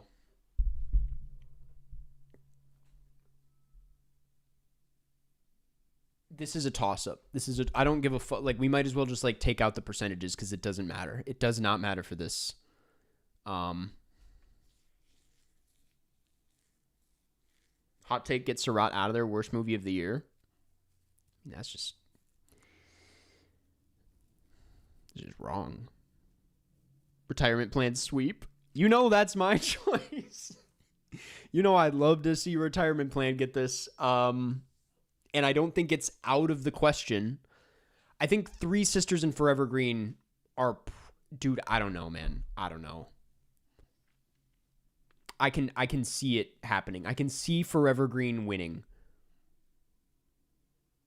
Mark Kermo didn't like Surratt. I mean, and that's fair. I knowing I watch a lot of Mark Kermode reviews. I don't think that was ever going to be his movie.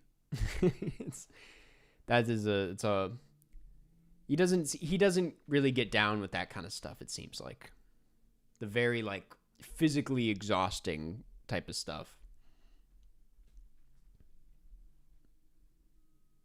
Did your parents like Superman? They did not see Superman. My parents don't. They don't watch that kind of stuff.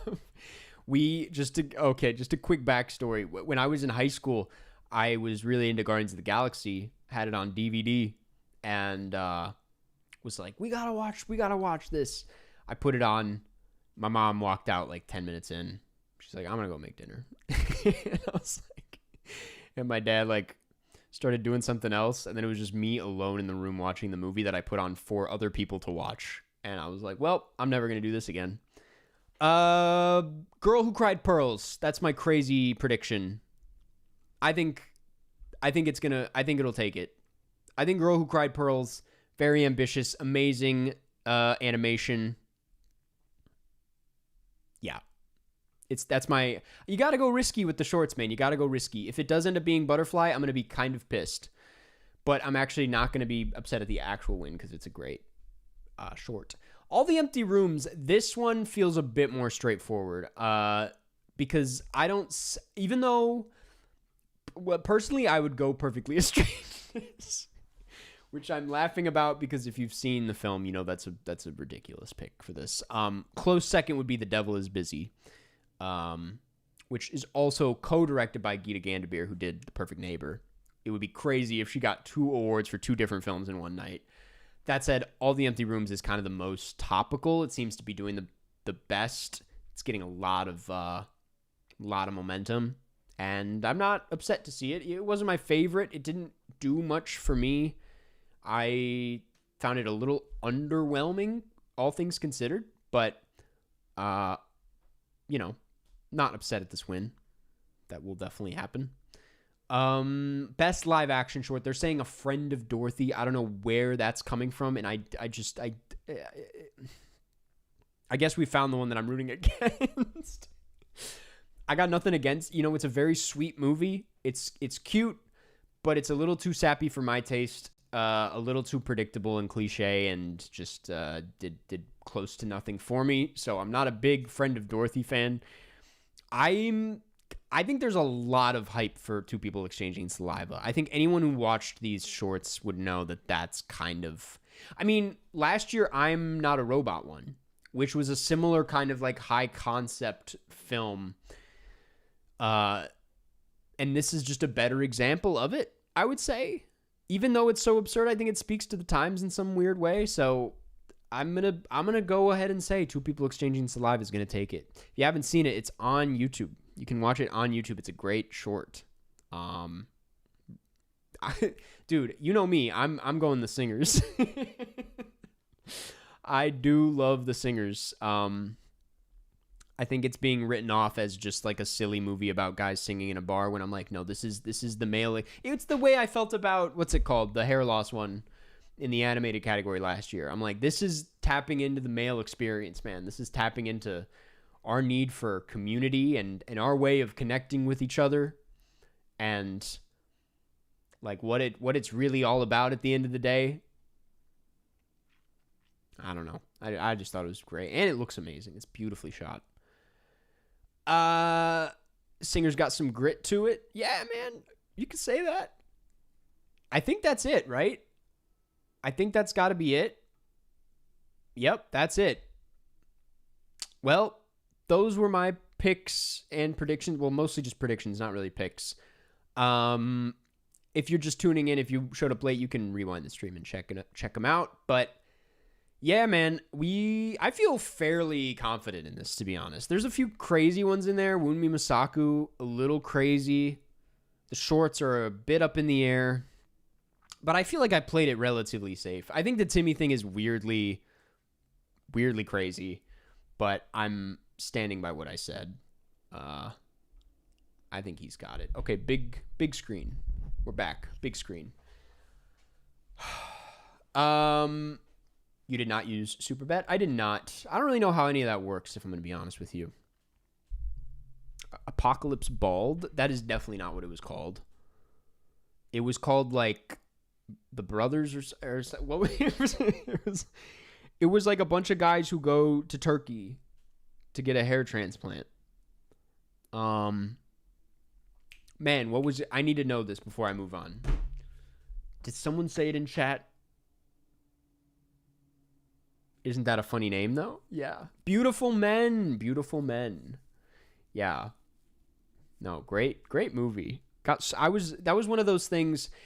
It was like the opposite of Undertones, where I went on Letterboxd and saw the low ratings, and I was like, what's wrong? I feel crazy every time I hop on that app.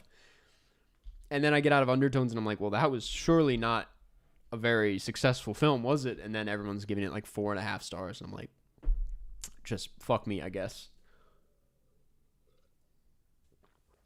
Any updates on your feature film?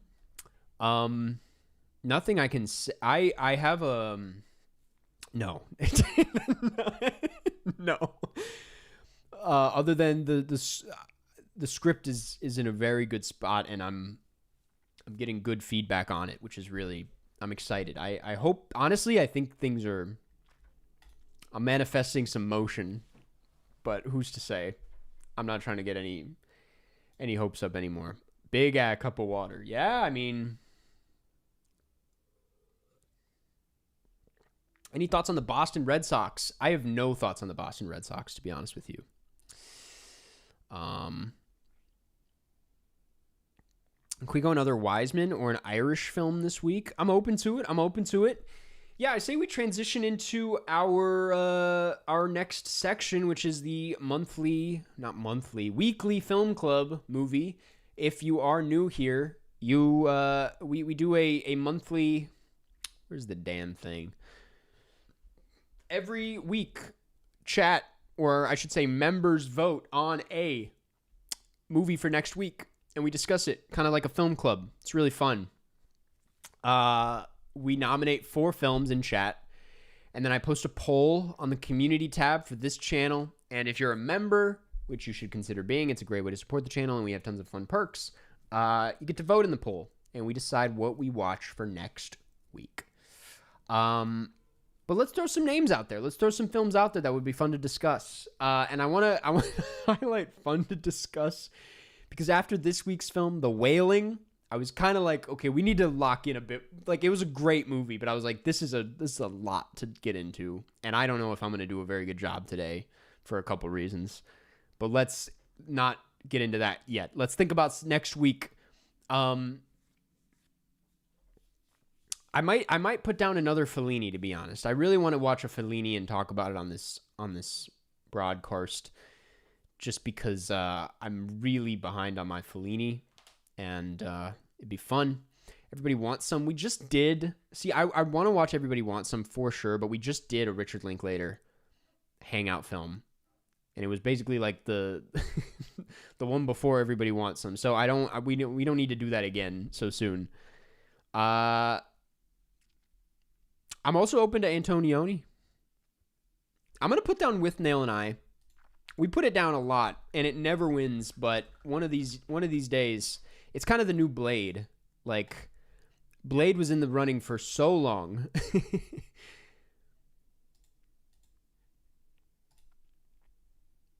And then we finally watched it, and I was like, okay, I see why we weren't itching to do this. With Nail and I.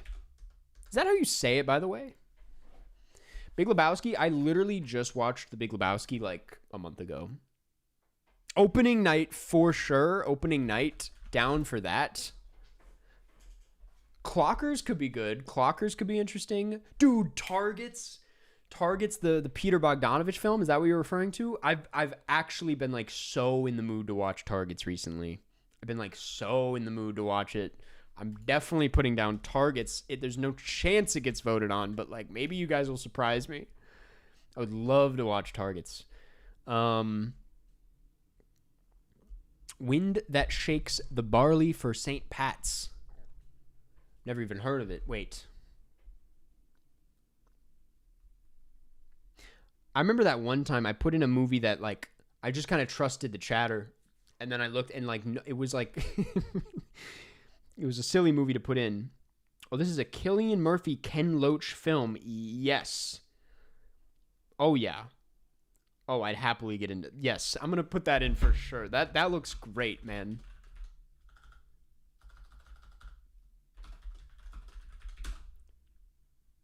The Wind That Shakes the Barley. Okay, let me this is kind of a crazy lineup we have, and I'm not finalizing it quite yet. I know Titty Cut Follies, I'm not going to put it in this week. I'll put it in next week. There's some films where I can't do it 2 weeks in a row, and I don't know how to explain why. A Pigeon Sat on a Branch, Reflecting on Existence. That would be that'd be a tough one to discuss, I feel like. I feel like Roy Anderson's a tough one to, like, put into words. But maybe that's, like, my whole job, so... Ang Lee's Hulk.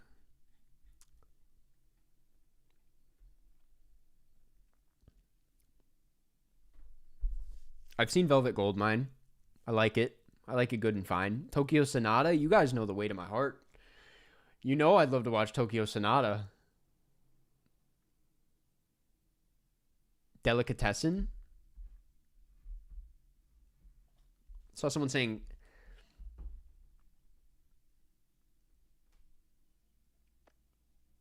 I don't know, man. Nothing's really...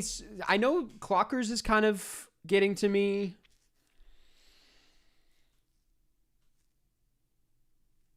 Funny Girl. Festin, I've watched many times. I mean, I would be down to talk about it. I love Festin so much. Honestly, I'm going to replace opening night. Sorry. Everybody calm down. I'm going to replace opening night with Clockers. I think that would be a more interesting film to talk about. I'm more open to Clockers right now. With Nell and I, Clockers targets The Wind That Shakes the Barley. These are all crazy choices.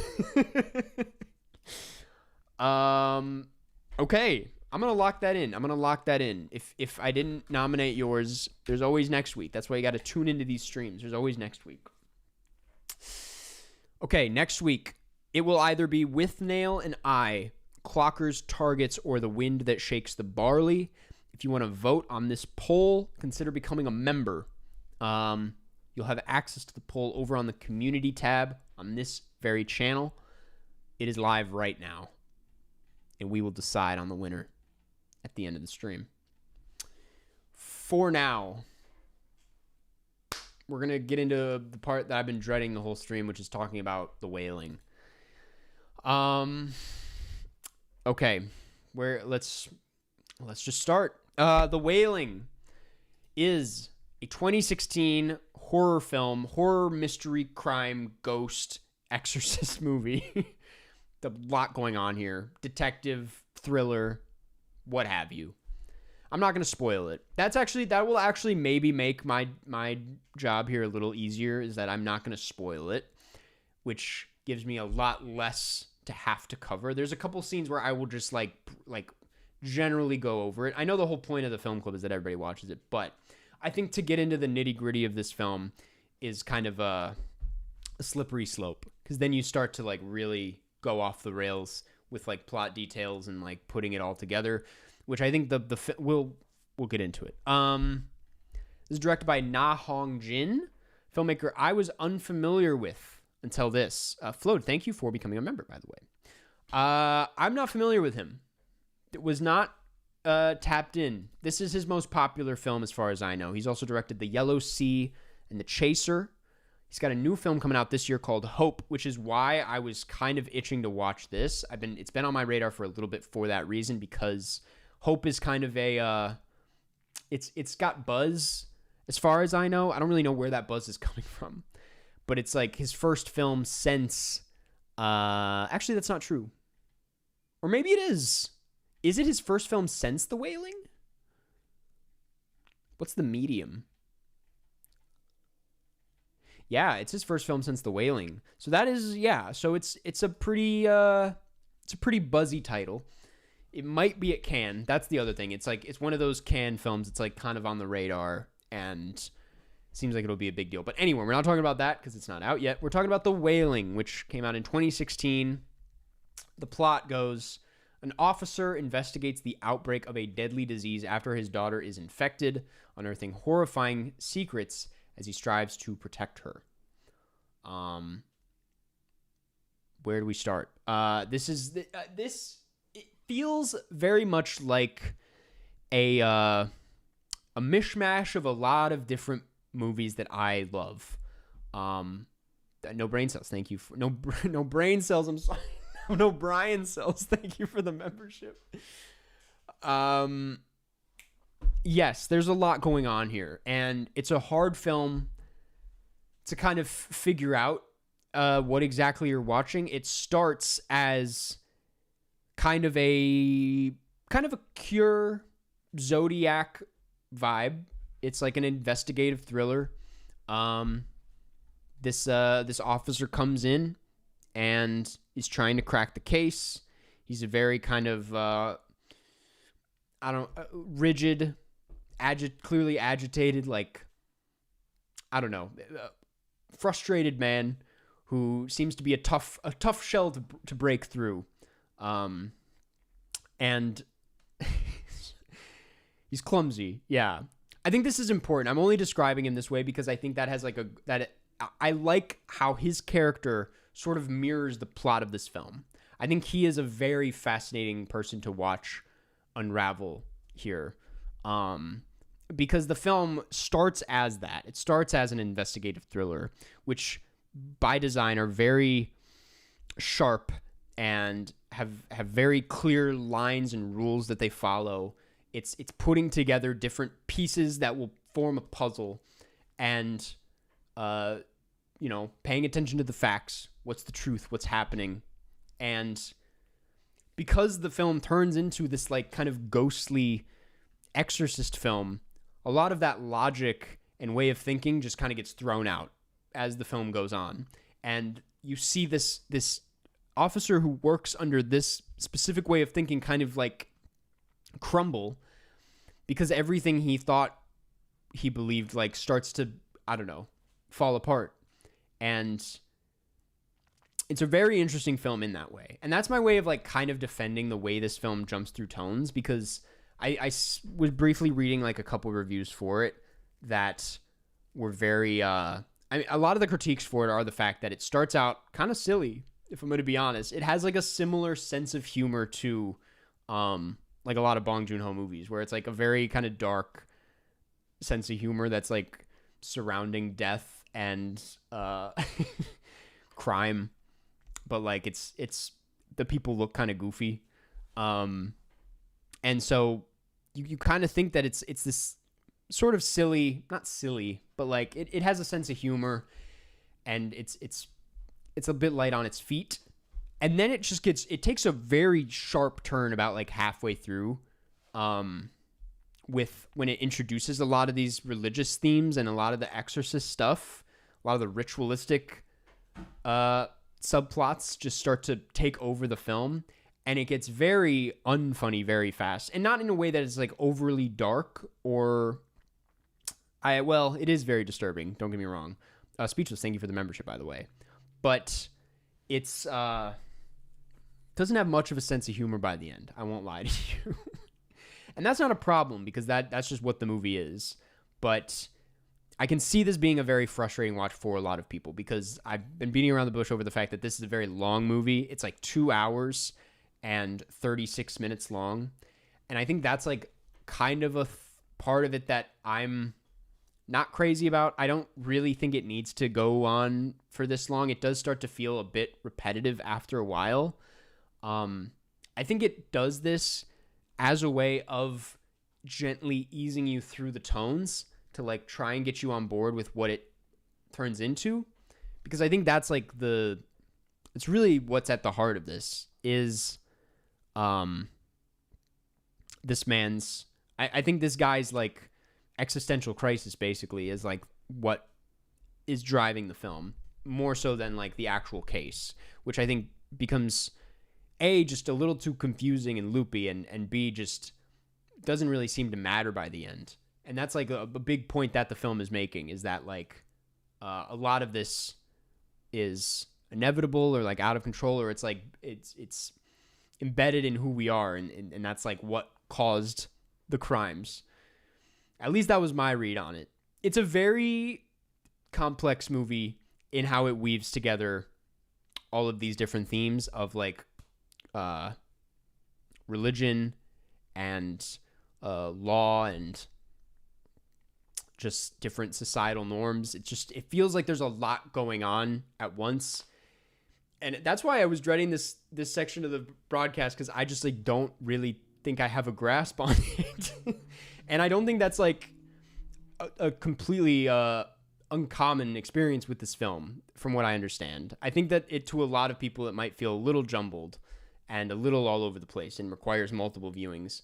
But at the same time, I really kind of love investigative thrillers like this, because it reminded me a lot of something like Cure and something like Zodiac, where the inability to crack the case becomes less of like a concrete plotty thing and more of like a psychological nightmare for the protagonist, which is always great to see. I mean, it's a bad time every time, but it's the kind of movie that I just love watching, and I like that this kind of turned that genre and that type of story into something more, into like an Exorcist film, basically. It's like Prisoners, yeah, definitely with the cinematography. I was very curious in regards to the cinematography. I looked up the DP. It's the same person that does. I wish I had his name. I should look up his name. He's done a lot of Bong Joon-ho films, which makes sense because it has a very similar. It's got this great use of widescreen, and does a great job like capturing just the endless forest that you're so often in. And a huge part of this film is its atmosphere, and a huge part of why the atmosphere works so well is the like constant rain. It's like it's raining like most of the movie. And I think it's like really easy to not communicate that aspect of something. Like it's easy to like kind of forget the weather in a film if it's not shot right. But this does a really great job just making the rain so prominent and making it feel very claustrophobic and gloomy. It's fantastic, man. But yeah, we are talking about The Wailing, 2016 thriller. Hong Kyung-pyo. Yeah, he also did Parasite, Snowpiercer, Burning, Mother, Broker, Save the Green Planet. He did the new one. He did Hope. Also a similar editor who did Memories of Murder and The Host. So, I mean, yeah, big, very talented crew on this one. Yeah, I think like if that's the thing is like I was never really tapped out of this, even if at times it felt a bit like it was spinning its wheels and things felt a little it just felt like it didn't really know what to do tonally. I was engaged the entire time, mostly because it is just a nice movie to sit in. Like I love the look of it. I love being in this film. It's a beautiful looking movie. The performances throughout are so great. Not just the lead, but like, you know, all the ghostly figures are just so. I love the way they're portrayed as like just kind of silent beings. It's not ever like cartoonish. It's very subtle and uses like, you know, traditional like ghostly imagery very sparsely. But when they use it and when it works, it hits. It's like so. It's almost like it confirms a suspicion in a way that's like it just feels like a nightmare to watch. The child actor is insane in this movie. Her screams are like they're like painful to listen to. And she's doing a lot of screaming. There's one scene specifically, the standout scene here. My favorite scene in the film is I believe it's around the halfway mark. It is the ritual scene. It's probably the most iconic scene from the film.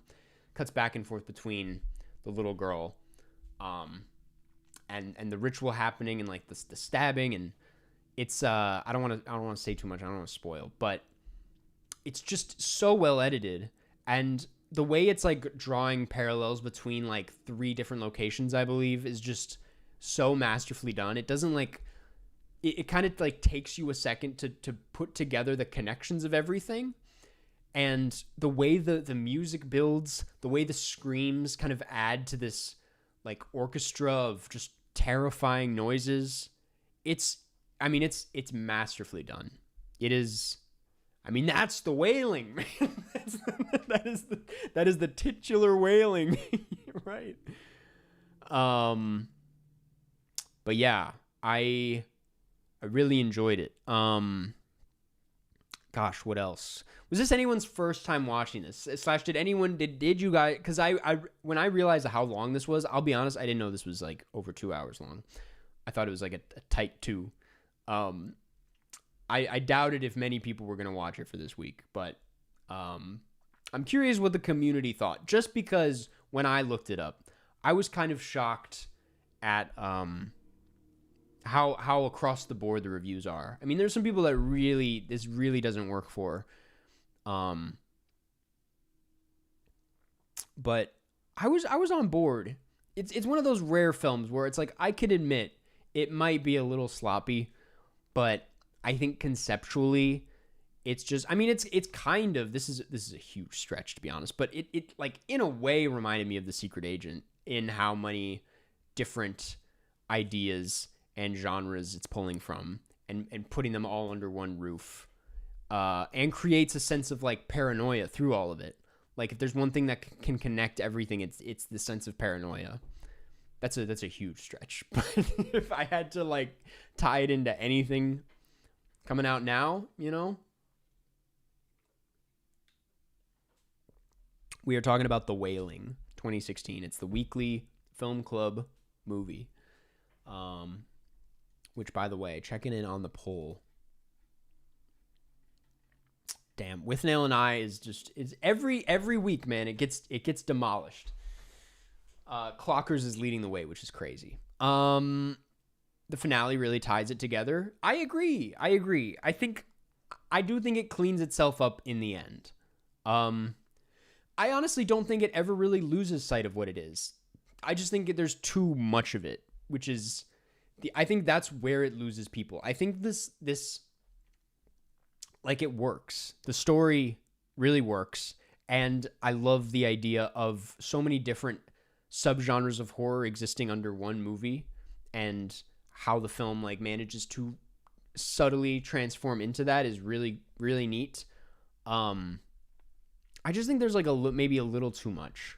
I think that there's a lot of fat here that could have been cut. Why do you feel it's sloppy? I feel almost every aspect is justified and executed very well. I don't think it's like sloppy necessarily. I think like the filmmaking alone, like on a scene by scene basis, is like, if you break down like the storyboards, it has the same kind of like razor sharp attention to like, coverage and gosh, why am I blocking that something like a Coen film would have, which is great. I mean, it has it's not surprising that it's the same cinematographer as something like Parasite, because I think he just really understands how to frame a character in the perfect way, and this is no exception. I think it's just sloppy from like a pacing perspective, like from using my like editor brain for a second, like that's I just feel like this kind of gets carried away around the like beginning of the third act heading into its finale. Can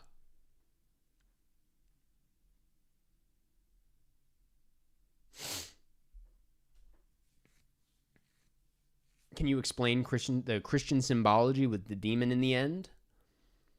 I mean, I don't know how much there is to. I mean, I think it's pretty.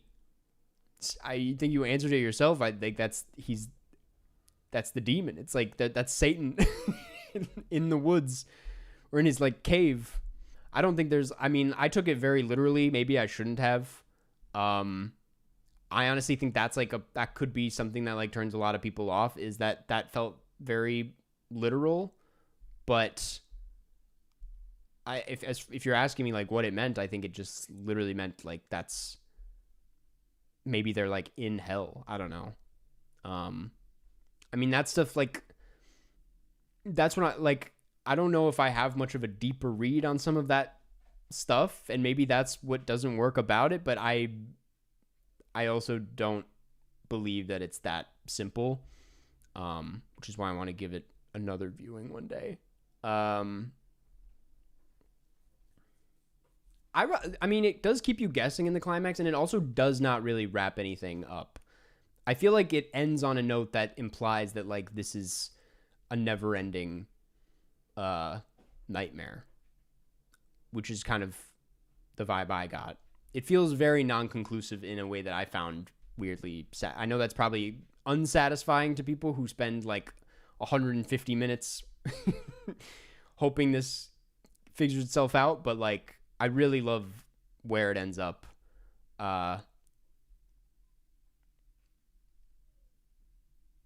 It had a similar ending to, I mean, that part specifically reminded me a lot of Cure. It's like the one searching for who is possessing becomes possessed in a way. The drums in this film, man, are so good. I mean, just the way they come in, like in like the title near the beginning is so great. I love the score is really, I feel like it's not talked about nearly enough. There's an alternate ending. I was not aware of that. I would be very curious to check that out. Yeah, I wish I had more to say about this one. It's a very puzzling watch, intentionally so. It is very much like a puzzly investigative thriller that wants you to feel like you're going crazy by the end, and it certainly did. And I really appreciated that about it. I like I've been saying, like I love the blend of tones. I love how it looked. I love how it sounded. Loved all the performances. It's one that I think I underestimated when it was nominated last week, because frankly, it's the kind of movie that I wish I could have seen like 3 more times before even attempting to talk about it. It's the kind of thing that like demands a full essay about, and is not something that is easy to talk about just on the fly on a live stream. But I was really into it, and it was much different than I anticipated it being. Like as a Korean horror film, it goes to lengths that like are crazy even for that specific kind of genre. Like the stuff coming out of Korea is typically leans insane, but this is like truly operating on like a much darker level than what I'm used to, which I was really into. I really liked it. I fear I got nothing else at the moment. It's one of those weeks for me, which is a shame considering we got more people watching than usual. But if you didn't watch it, I do recommend checking it out. I know it's a bit of a big runtime, but make a night out of it, you know. It's pretty great.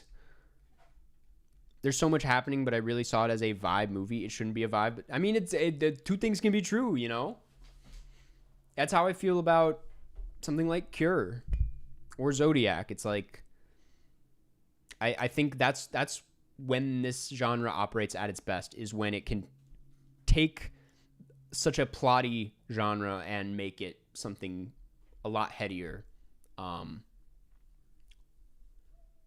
yeah, I feel like the Oscars should have happened already. Don't even get me started. It is absurd, the conversations we're having this late into the year. We should not be talking about ballet. But anyway, The Wailing, The Wailing, 2016. It is available everywhere. It is a very easy movie to find, at least in the US. So, if you didn't watch it, I do recommend checking it out. I gave it a 4 out of 5. It's the kind of movie that could go either way on a future watch. Like, I don't know if it's going to hit better knowing what I'm getting myself into, or if I will only be more frustrated with its excessiveness on a rewatch. I really don't know what to expect, because I think like part of why I wasn't too bothered by the runtime was I was on board and I like had a great deal of trust with this film. But who knows? Maybe on a rewatch it'll really really not work. But anyway, great movie. I unfortunately kind of agree with you, Ilya. Like I would recommend Cure over this most days. Or something like, if we want to go Korean horror thriller, Memories of Murder. Another kind of amazing example of this that I've actually been like itching to rewatch for a long time. I think they have the exact same shirt. Uniqlo Snoopy. Okay. That was The Wailing. Let me check on the poll real quick. We are sitting at... Okay. Whew. Damn, that With Nail and I comment really had an impact. With Nail and I, The Wind That Shakes the Barley are tied at 19%. Clockers, 34%. Target's 28%. I went out of order. Clockers leading the way with 34%. Yeah. Got about an hour left of the stream if you wanted to vote. All right. I think we will get in to Cinenerdle. I think that's what I feel like doing right now. I feel like doing some Cinenerdle. Let's boot it up.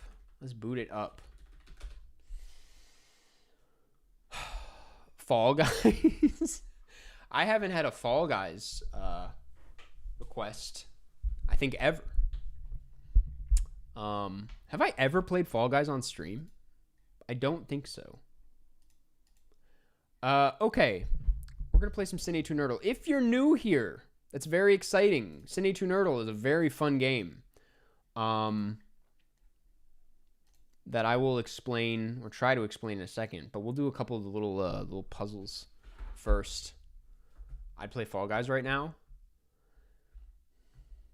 Damn, should we play Fall Guys? Okay, one second. I hope this works. All right, let's start with the burgle.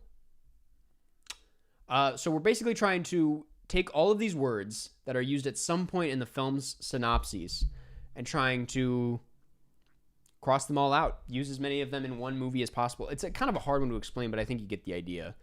Bomb, briefcase, camera, cartel, cigar, jewelry, money, pilot, president. A lot of big stuff here. President is interesting. Cartel.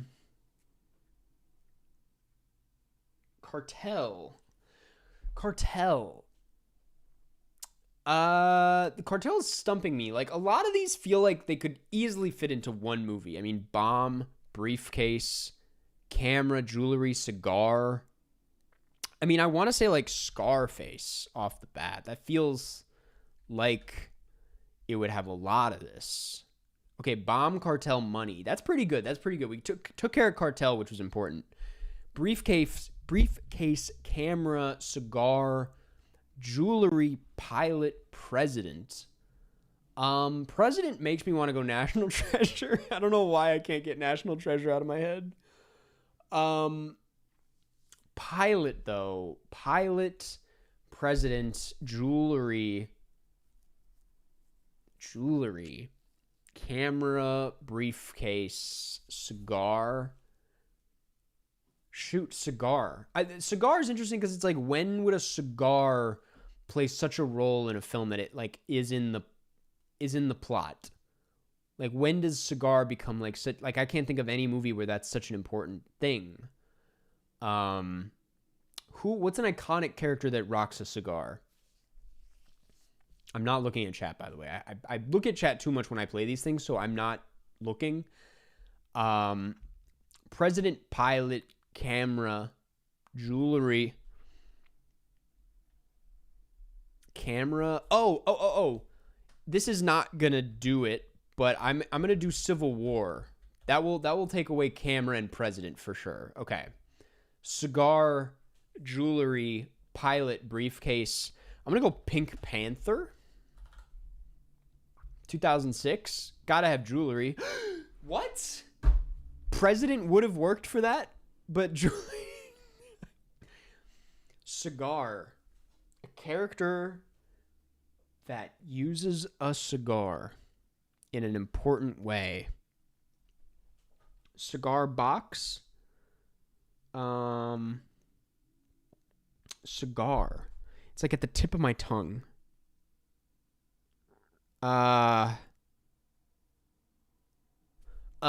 Who Framed Roger Rabbit? Why does that feel right? Not at all. Not at all. Let's ditch the cigar thing. Pilot and jewelry and briefcase. Jewelry, briefcase. What's in the briefcase? I mean, there's always Pulp Fiction, which could, on the off chance, also help with okay. Jewelry, pilot. Break it down. Jewelry, pilot. I mean, how many attempts do we have? We have 2 more attempts, so one of these needs to share the other for us to win. Pilot, we could go airplane. Cigarette would also count for the record. Cigarette also counts, I should note. Pipe, smoke, tobacco.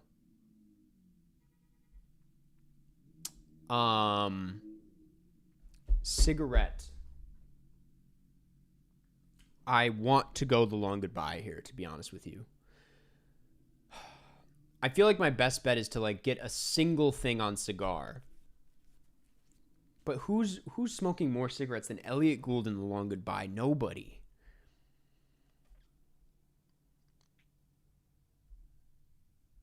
Tobacco, though.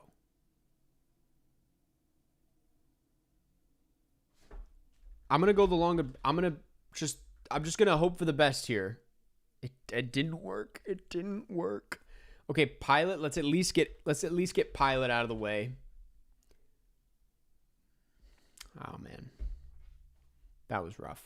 You guys were saying Doctor Strangelove, Flight, Amelia Perez, Sicario. It was American Made. Is that a Tom Cruise movie? Snatch, 21 Jump Street, Bad Boys 2, The ABCs of Death, Nonstop, Ocean's 11. Ocean's 11 was coming up in my mind, but I didn't really know how to connect it to a lot of different things. That was a tough one. For how common those things are in movies, like it was weirdly difficult, that one. Let's do the critical. Okay, just checking I'm signed in. So we're guessing the movie based on the Letterboxd review. Nicole says, daddy issues, but when you actually start traumatizing him back.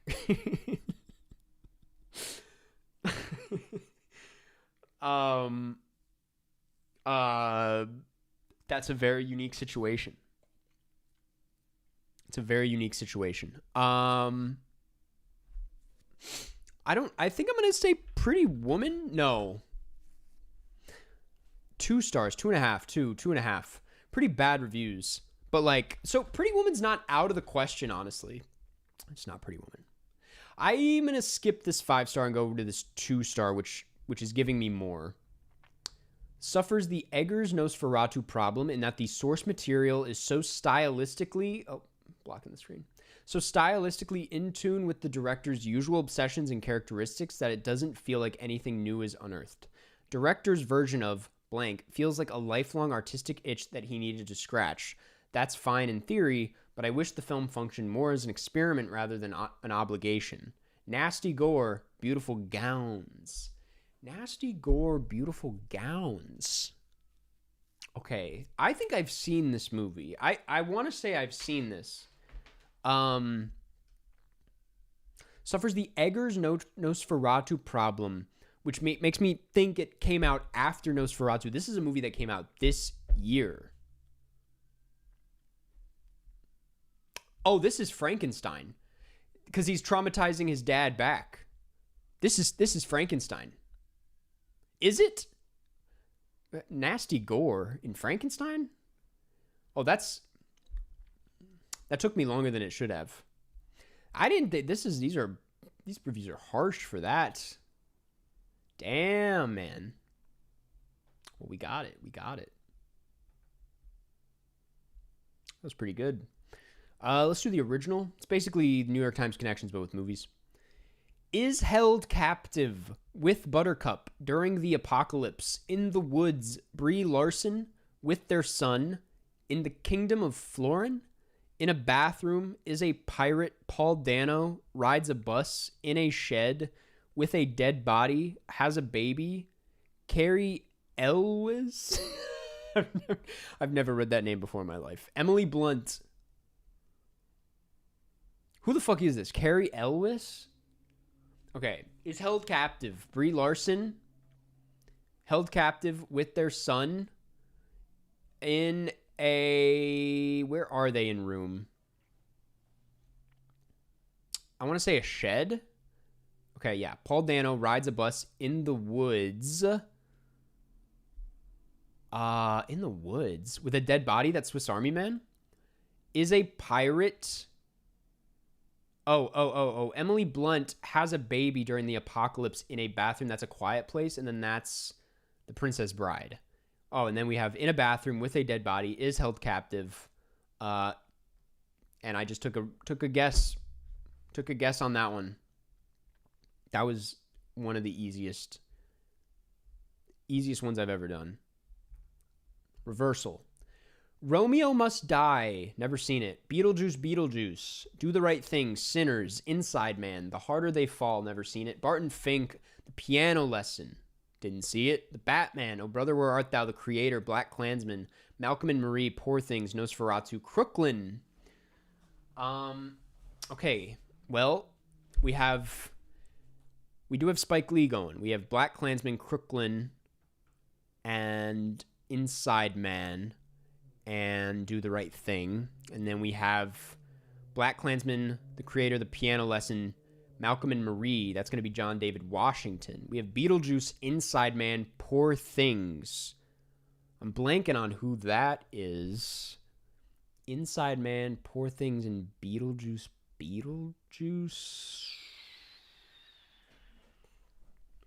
Poor Things. Who would be... Mark Ruffalo's not in. No. Anyway, we have Barton Fink, Oh Brother, Where Art Thou? Do the Right Thing, and The Harder They Fall. Nope. What is John Turturro in? Oh Brother, Where Art Thou? Barton Fink, Do the Right Thing. He wasn't in Romeo Must Die. He's not in the Batman. He's in the Batman? I don't remember him in the Batman at all. Okay, well then switch these around. Delroy Lindo and Willem Dafoe? I don't remember Willem Dafoe in Inside Man at all, man. Damn. Who was John Turturro in the Batman?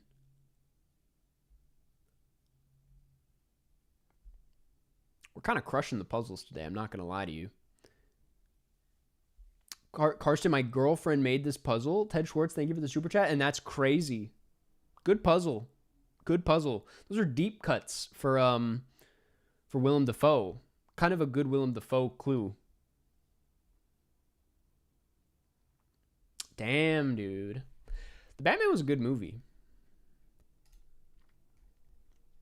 Okay, we need to get this ratio up. We have 20-21. I was thinking in the shower today.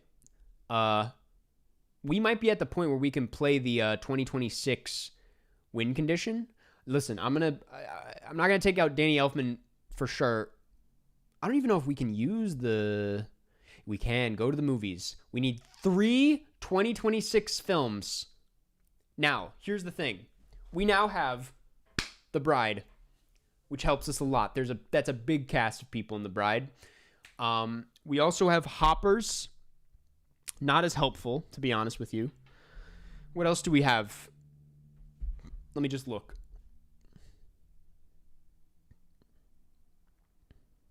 We have Wuthering Heights. We have The Moment, not very helpful. We have 28 Years Later, The Bone Temple. We have The Rip. We have Scream. I don't know who's in that. I guess that's kind of it. I might give it my all.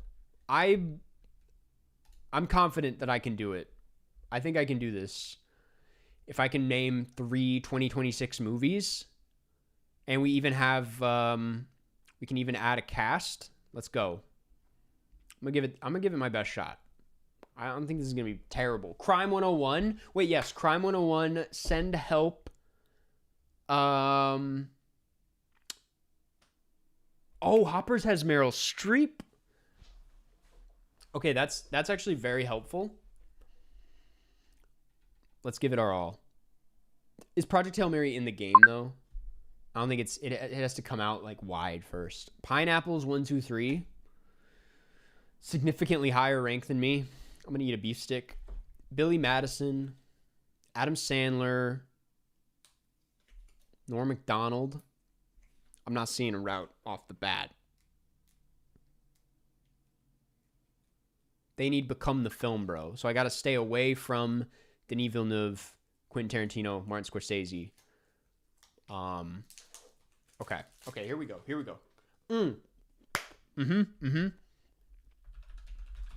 Emily Watson, Breaking the Waves. I See the Path.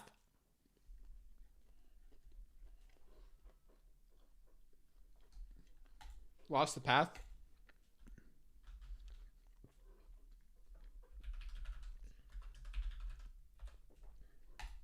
We're committing to Danish cinema. I was going to go Emily Watson. Keep us in Emily Watson. Get to Hamnet. Take us to The Bride. But that was operating under a lot of assumptions. The Hunt. Oh, does Dust Bunny count? No, it's... Okay. Damn, I thought Dust Bunny was 2026. My theme is go to the movies. I need 3 2026 films. How to Make a Killing? Okay, Pusher, Mad Mickelson, Third Strike. Well, let's play another round. Maybe you don't know how to get out of this without the celebration. How do you get out of this without the celebration? Or the hunt? You're kind of screwed. There we go. Okay, Guns Akimbo. Horns. Now, let's assume we go back to Harry Potter somehow. That would be... Okay, we got Weird Al. Now, is Tim Heidecker in this? He's not. Who's in this? Isn't John C. Reilly in this?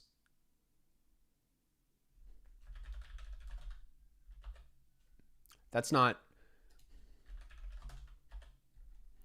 With a block.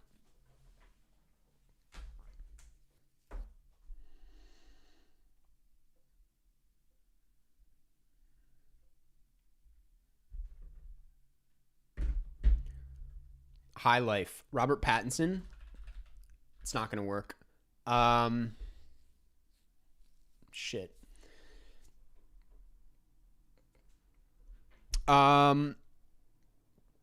Let's get uncomfortable. Let's do more Claire Denis.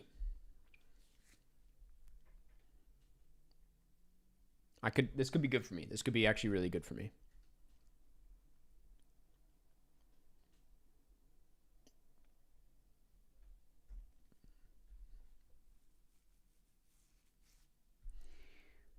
Buffalo 66. Okay, that's crazy. I did not know we were... Okay, let's go the Brown Bunny. I know that you can find a way out of this, but that's fine. Chloe Sevigny.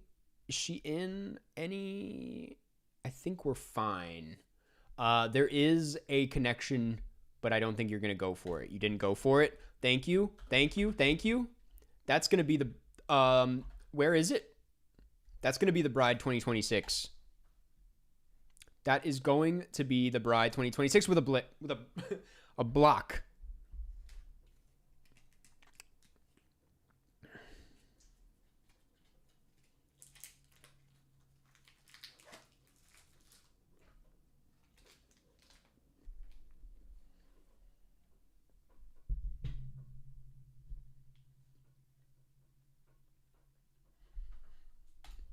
Fuck.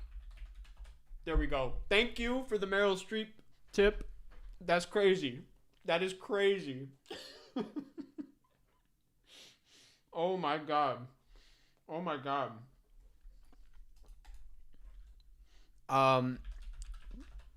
Hit him with Kramer versus Kramer. Oh my god. Walked right into that one.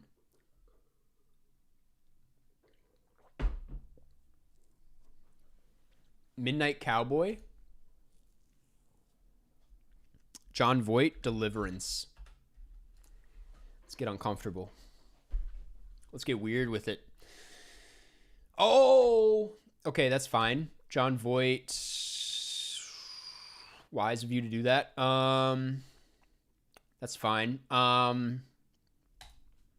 I kind of want to third strike you John Voight style. But I don't know what that is going to be.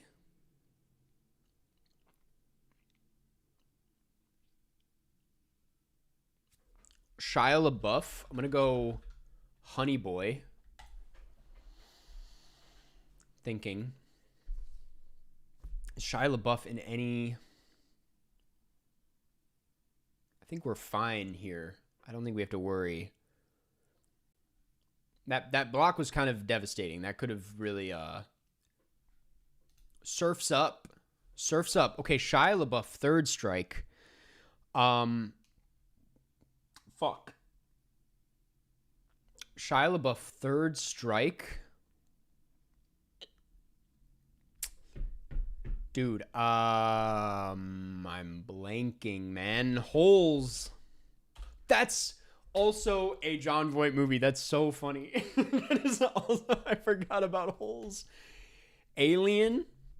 Sigourney Weaver in a new movie? I don't think so. Alien. I'm gonna go Blue Collar. Some Yaphet Kotto. American Honey. Oh my god, I should have gone American Honey.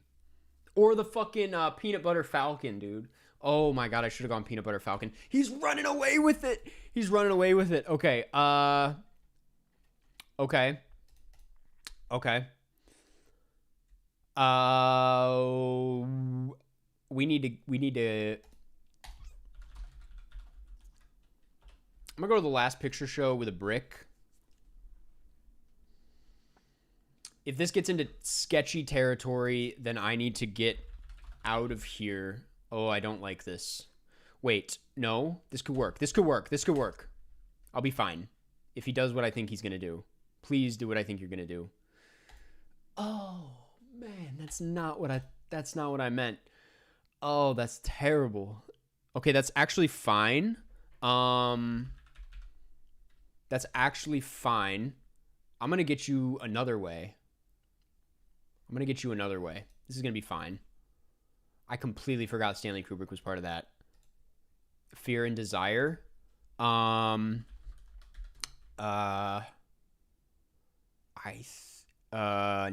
Yes. Fuck it.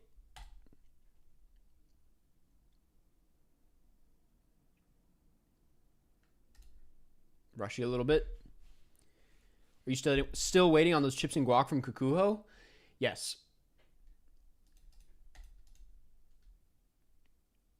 The Pink Panther. You may have got my ass with this one.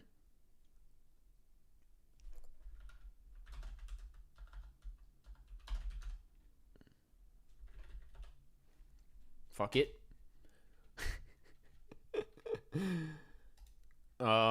This is not going well. This was going so well until it wasn't. Pink Panther. Oh yeah, son of Pink Panther.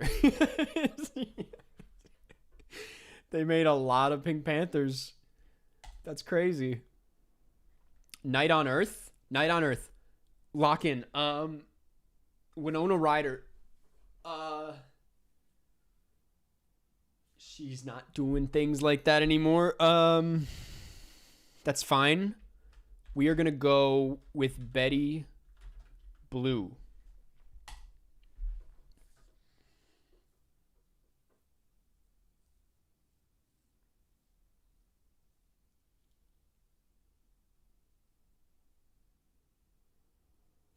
Stranger Things would not count, I don't think.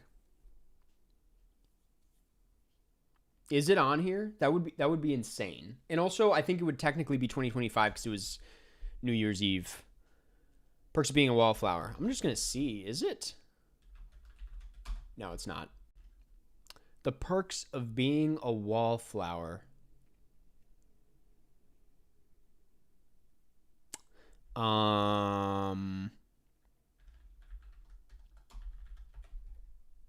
Oh, I don't have a brick. That's really bad. That's really bad. That's really bad.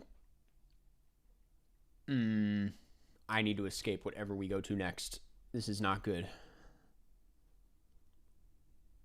Fuck. Yep, I knew it. Okay, that's fine. Wait, think. Do I have something here?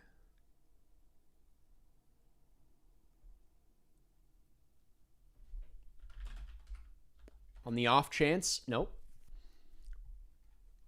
Who is in The Killer again? It's Tilda Swinton, but I don't think I'm gonna escape. Oh, that's not what we needed. We did not want to go to the Elephant Man at all. We don't want to be here. Oh, that is really bad for me. Eraserhead. We could go Marty Supreme, but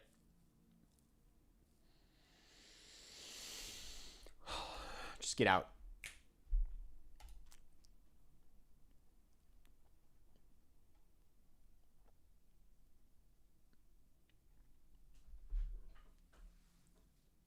Schindler's List. Schindler's List.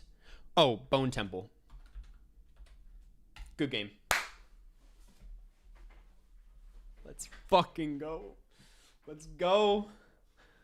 Oh my god. Oh my god, that was... that was getting real sweaty. That was a little too close for comfort. I let my guard down. He was running away with it, man. Oh man. Okay, let's get it up again.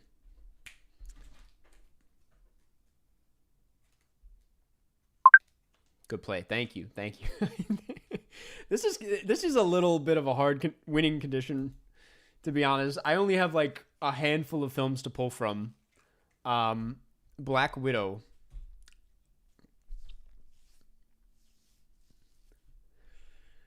I'm trying to like think outside of that. Okay, The Avengers. Chris Hemsworth. I like staying in Chris Hemsworth. We'll take it back to Taken. Nope. Was he not in? Am I thinking of a different guy? He wasn't in Taken. What's the one with Chris Hemsworth again? It's gonna be Furiosa. Fuck. That was really bad. Okay, they need Become the Film, bro. So far, Anya Taylor-Joy, Chris Hemsworth. I think we're fine. They really... Okay. Anya Taylor-Joy. Split. Was he in... He probably was not. No. That's 2025 anyway. That's fine. We'll do Trap.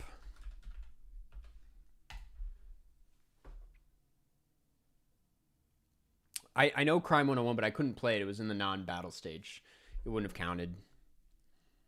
After Earth. Okay. Karate Kid, I guess.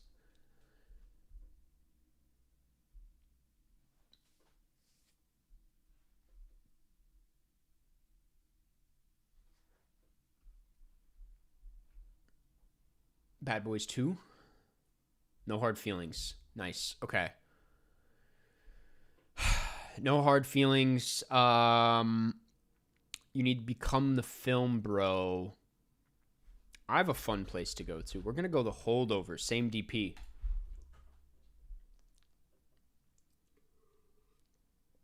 Sideways. Paul Giamatti.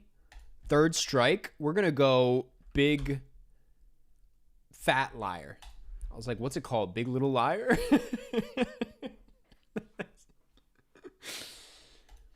Big Fat Liar. Going Nashville on this. Frankie Muniz, Malcolm in the Middle. Let's hit him with that. Amanda Bynes. Amanda Bynes. We'll go Hairspray. I think we're safe in Hairspray. Grease. John Travolta. Third Strike. Blow Out. Could be risky. No. Oh, you just walked right into fucking Gotti. Oh, it's over. Oh, but you have the skip. Damn it. That's fine. I have a handful of things to try. I'll try Alto Nights. It worked. First try. Oh my god, that's so funny, but bricked that. Oh my god. Jesus Christ. I was like, maybe Alto Nights. Of course there's a connection. Oh, welcome to Hi Mom. Get fucked. Oh my god. This is a good round, man. Just rush you a little bit. He doesn't know. He don't know the director. He doesn't know the director like that. Get familiar with Brian De Palma. Majesty Crush. Get familiar with the deep cuts, and then come back to me. Next round. Soaked bread.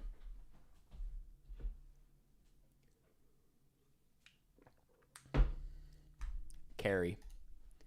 Good start. They don't know about Hi Mom.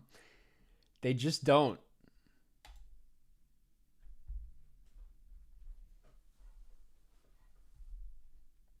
The Mist. Mark Isham. He scored like everything, but I can't. Stephen King had a hot 2025, not a good 2026. That's fine. You need become. Everybody's doing become the film bro these days. No one's going to the movies. Hit him with The Life of Chuck. I don't really know what to do with that information. Warhorse. Only Lovers Left Alive. You're gonna use that against me. I'm gonna brick. Just get it out of the way. I still gotta watch The Life of Chuck. I have the screener for it, but I still haven't seen it. House of Dynamite was last year. Tilda Swinton's not in anything yet this year. I'll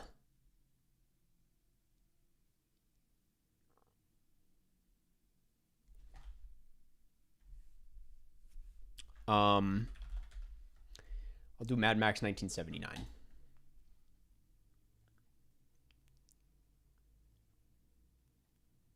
It's a block, not brick. I mean, it looks like a brick.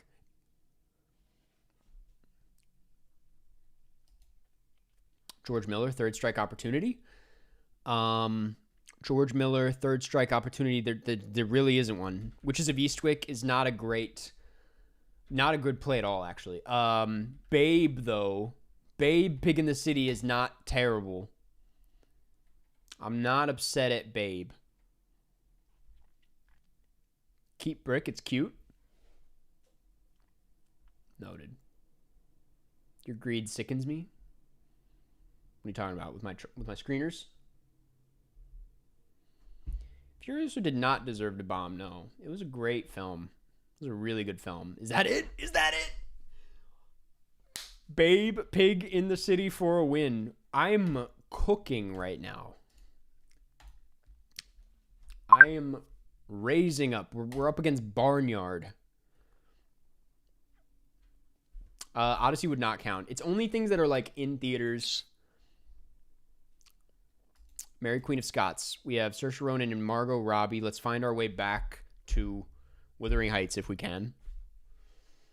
I forgot about Mary Queen of Scots. That is a crazy deep cut. That movie disappeared. They need Danny Elfman. I know. I am purposefully not going against... Okay, well, this Barnyard... It was me?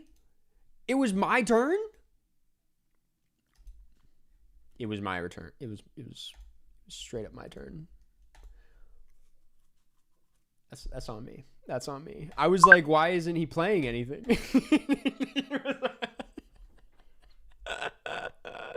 It's all good. Had to give him one. Had to give him one. True Grit.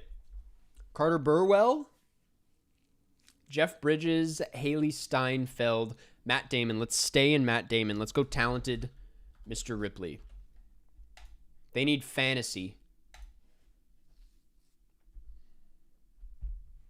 After this, I'll do the viewer rounds, member rounds, I should say. Okay. Welcome to the Rip. Welcome to the Rip. Fantasy. I think we're fine. I think about Mr. Ripley at least once a week. Welcome to the club. That movie is so good. Yeah, I don't know what this is. I'll be honest.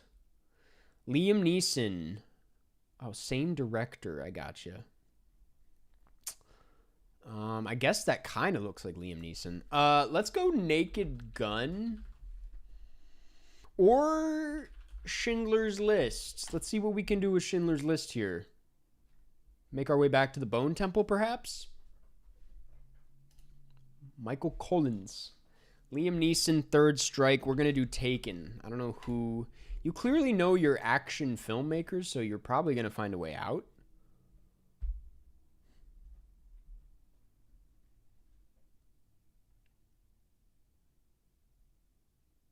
My aunt is spamming the family group chat, making us watch Song Sung Blue. Likely thing for an aunt to do. Oh, man. That's unfortunate for you.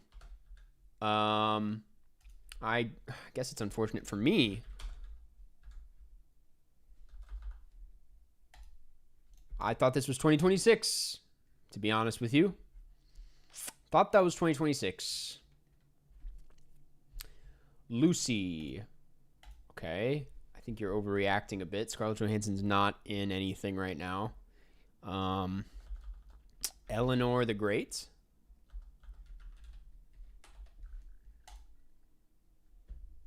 Cold Storage is a Liam Neeson 2026 film. Good to know. Putting that one in my back pocket. Oh, you motherfucker. Oh, my God. Damn. Stole it from me. Right out from under me. I mean, we'll go Sinners. No, Sinners is not a very good play here. We'll go 28 years later from the year earlier, I guess.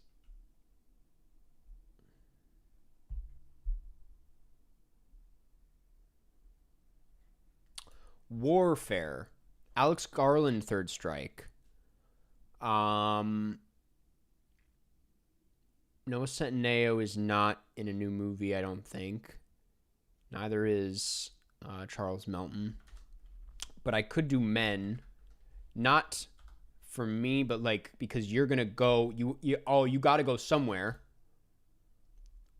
Peaky Blinders movie, is it out though? No, this is a good play. You'll know because I've cornered him into one actress who is going to get me to where I need to go.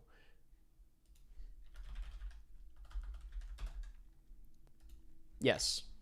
It's just simple as that. That was actually a brilliant play on my part.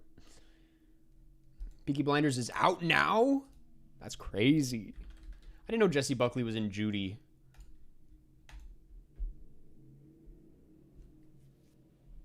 Cold Mountain. Wasn't she in Liar Liar? Bridget Jones's Diary?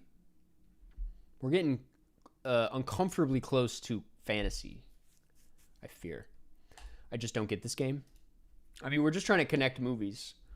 I'm trying to get 3. You either, leave them cornered and they can't get out, or you can win a certain number of movies.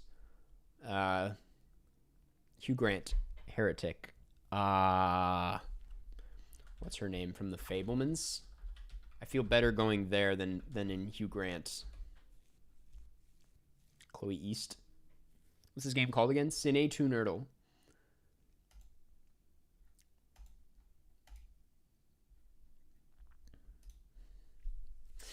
E.T. Okay.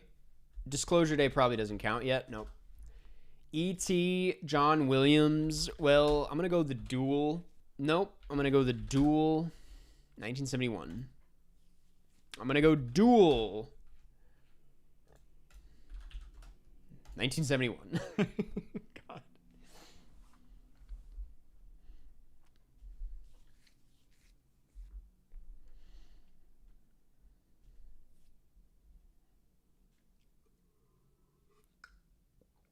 Munich. Blanking on who's in this. Daniel Craig.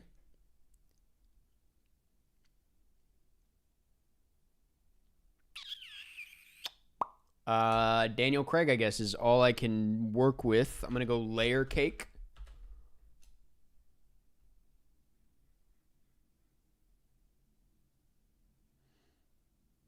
You can use anybody, man. Tom Hardy, Mad Max, Fury Road. Okay, it's opened up a little bit here. Tom Hardy, Mad Max, Fury Road. Charlize Theron, is she in anything right now? I'm going to go The Old Guard. Why not? Gosh, it's tough getting there. Let's think about 2026. We need Wuthering Heights, or... Why do I feel like maybe there's a chance Crime 101? Nope. Oh, we could go Escape is what we can do. I did not catch the rush until it was too late. Eraserhead. Man. Marty Supreme. Now we can I thought he was credited as production designer on that.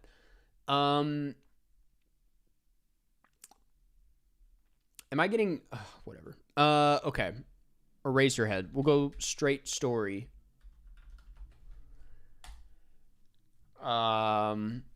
Impossible to get cornered with David Lynch when Eraserhead's already been played.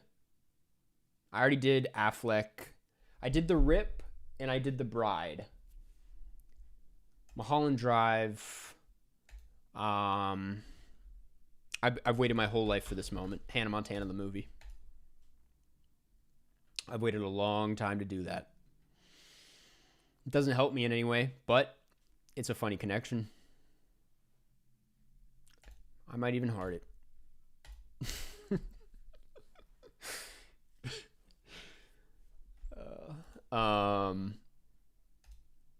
Damn, man. Like, I really am, like, limited right now to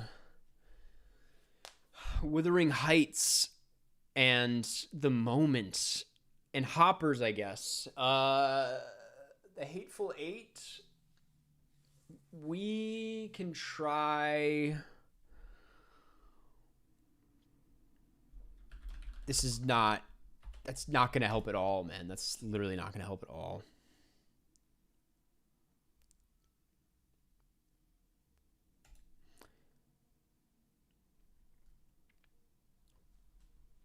Billy Ray Cyrus is great in Mulholland Drive.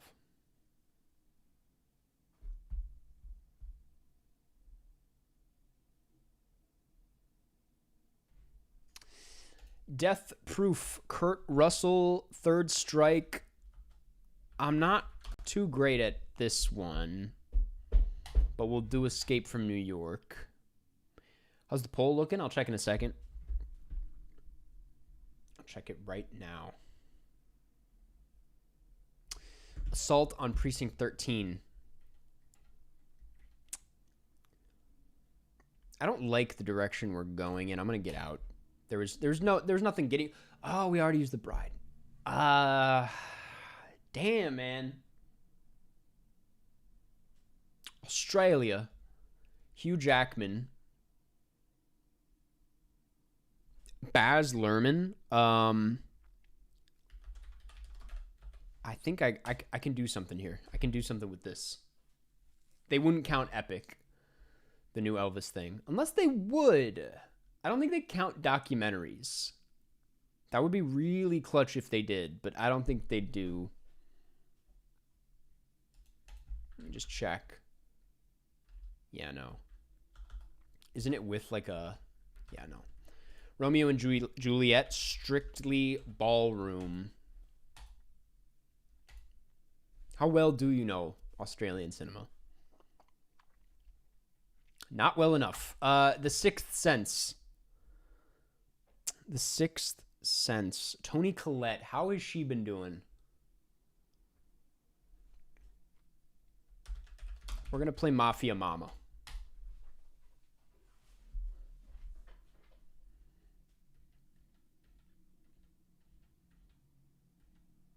Hereditary. Beau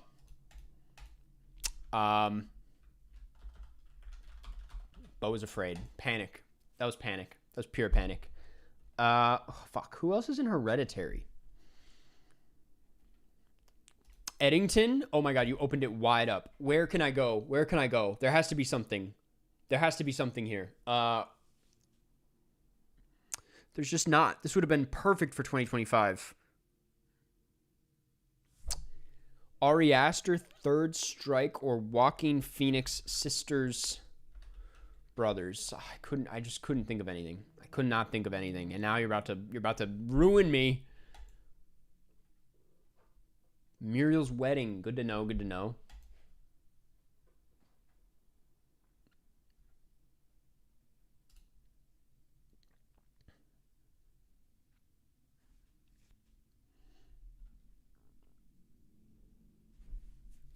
Aussie film made by a British director called The Walkabout. That's Nicholas Roeg. It's a fantastic film.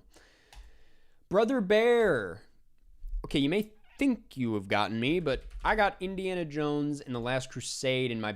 Nope. My Own Private Idaho? Nope. Who's in this again? Why did I think River Phoenix was in this?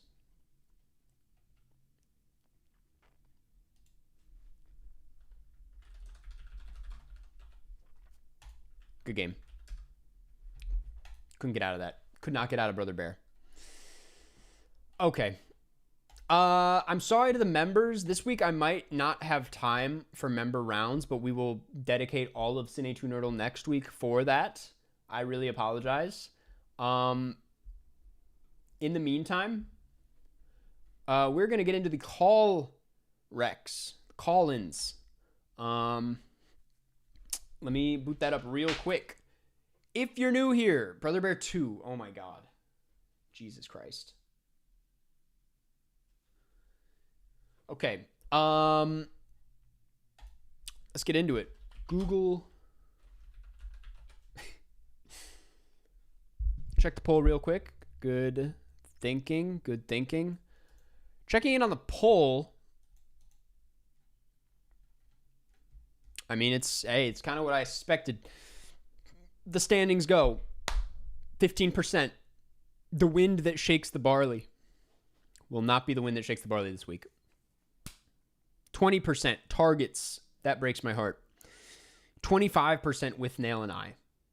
40% clockers. Clockers is clearing the way so far. But there is still time. We're going to do 3 or 4 call-ins.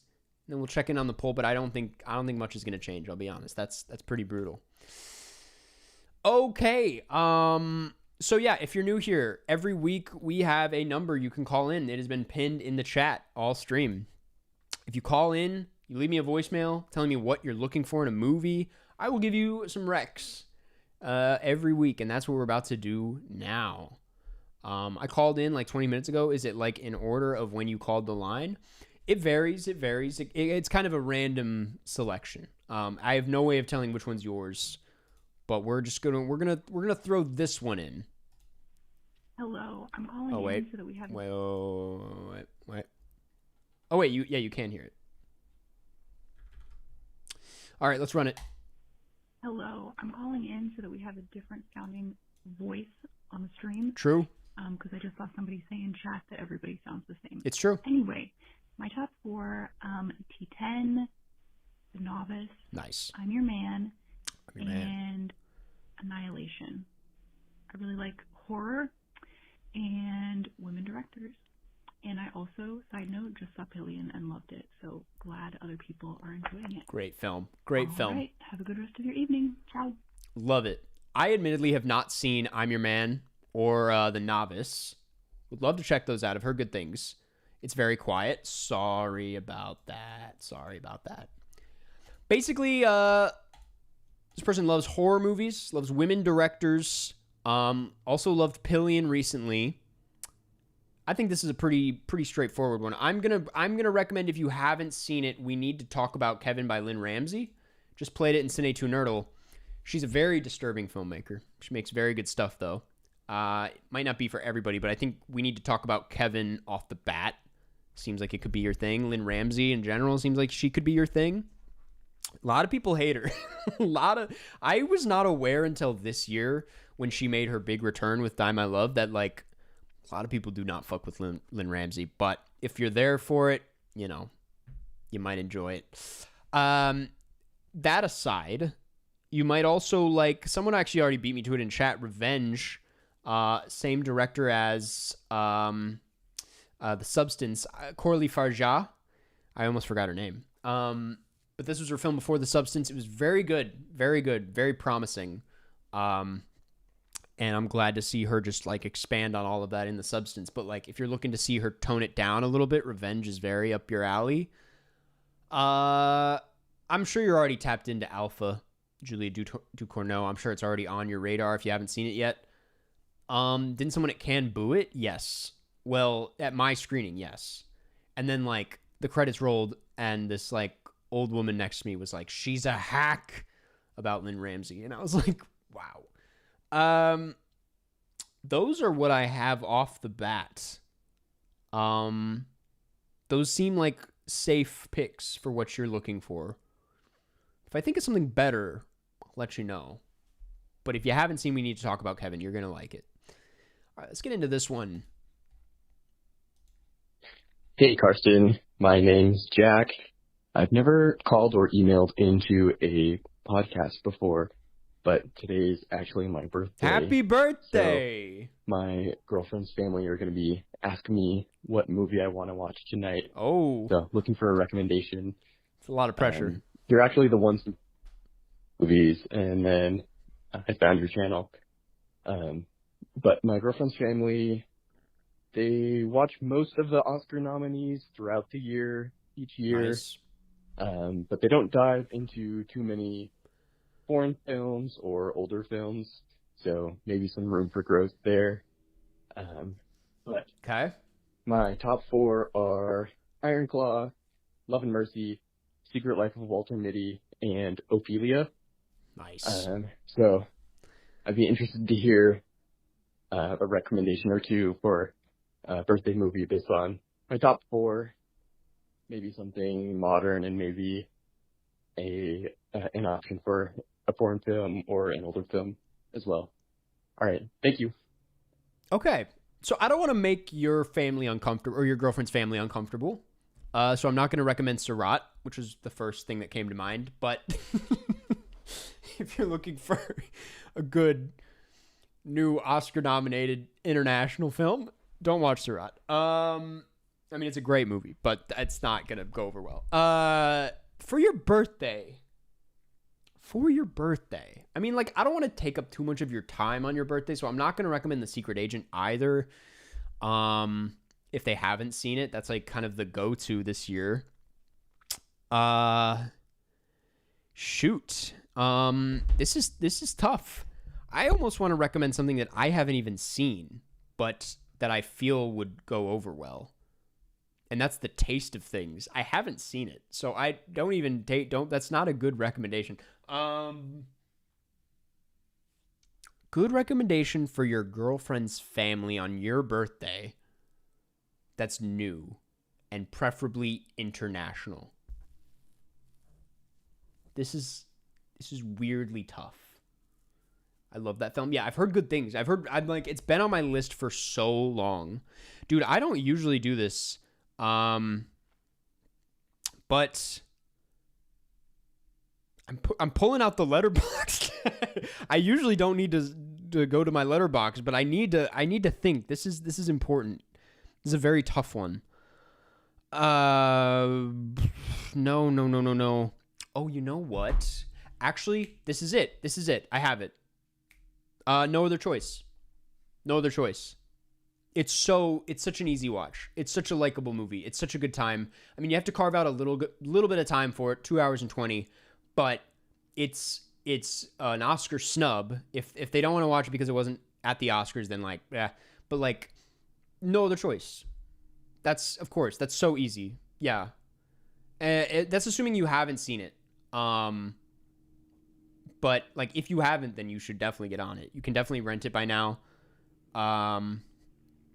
Yeah, No Other Choice. Trying to think of like alternatives, and there's not much of a better answer than that off the top of my head. It's a fun birthday movie too. It's a great movie to watch on your birthday, I would say. Because it's not really a bummer, but it's like, it packs a punch for sure. Yeah, No Other Choice. Perfect. You haven't seen it. Get on it, man. Get on it. It was just an accident I was thinking of, but that's like a little heavy for... It's not like a heavy, but it's like it's a serious movie. So I don't want to... It seems like a weird birthday watch. No Other Choice, great birthday watch. Oh my God, that's a no-brainer. Okay. Let's do one more.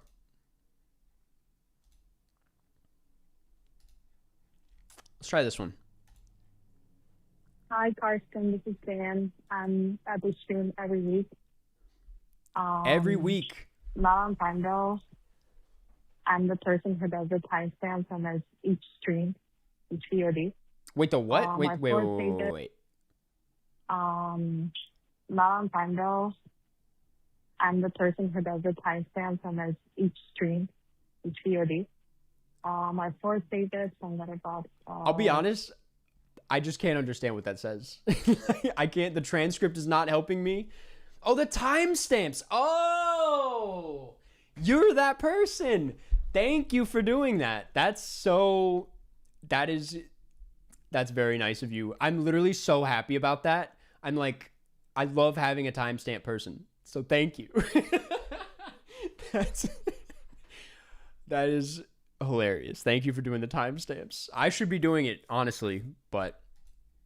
The Social Network, La Chimera, Inside Llewyn Davis, and Moonlight. But I'm looking for something on the realm of fielderism, the moving fielder. I've seen quite enough of like bizarre movies, but I want something that really leaves me like dumbfounded, as the rehearsal season 2 did. So if you have anything like that, because as you can see from my favorites, I'm depressed. But I would like something that totally blows my mind in more of the comedy realm. Fielder. I think Matt Johnson is also a good contender, although I haven't seen any of their movies. So. Dude, okay. Something like that would be really fun. Thank you. Okay. Matt Johnson's film Operation Avalanche. Very up your alley. Very easy win. Surprised this film isn't like talked about more often. for how good it is. Like it's one of the best things Matt Johnson has ever made. It was my introduction to Matt Johnson. It is a very similar kind of, I mean, it's like mockumentary. It's mockumentary, but it does have that, like, how did they make this feel to it? I think you would really like it. Operation Avalanche. But as far as what else, I think you would dig Charlie Kaufman. I don't want to like bum you out because you said you wanted something kind of more on the feel good side of things, but Anomalisa is a similar kind of like existential mindfuck experience as a Nathan Fielder episode.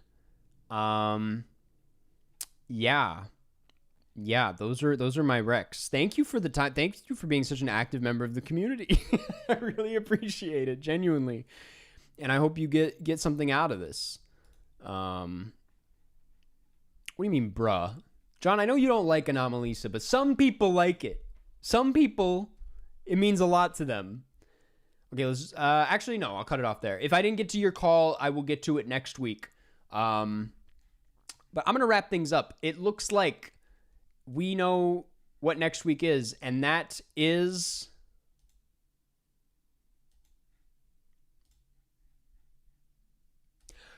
it is Clockers. It's Clockers.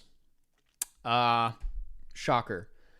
We're talking Clockers next week. As far as where to see it, let me look it up.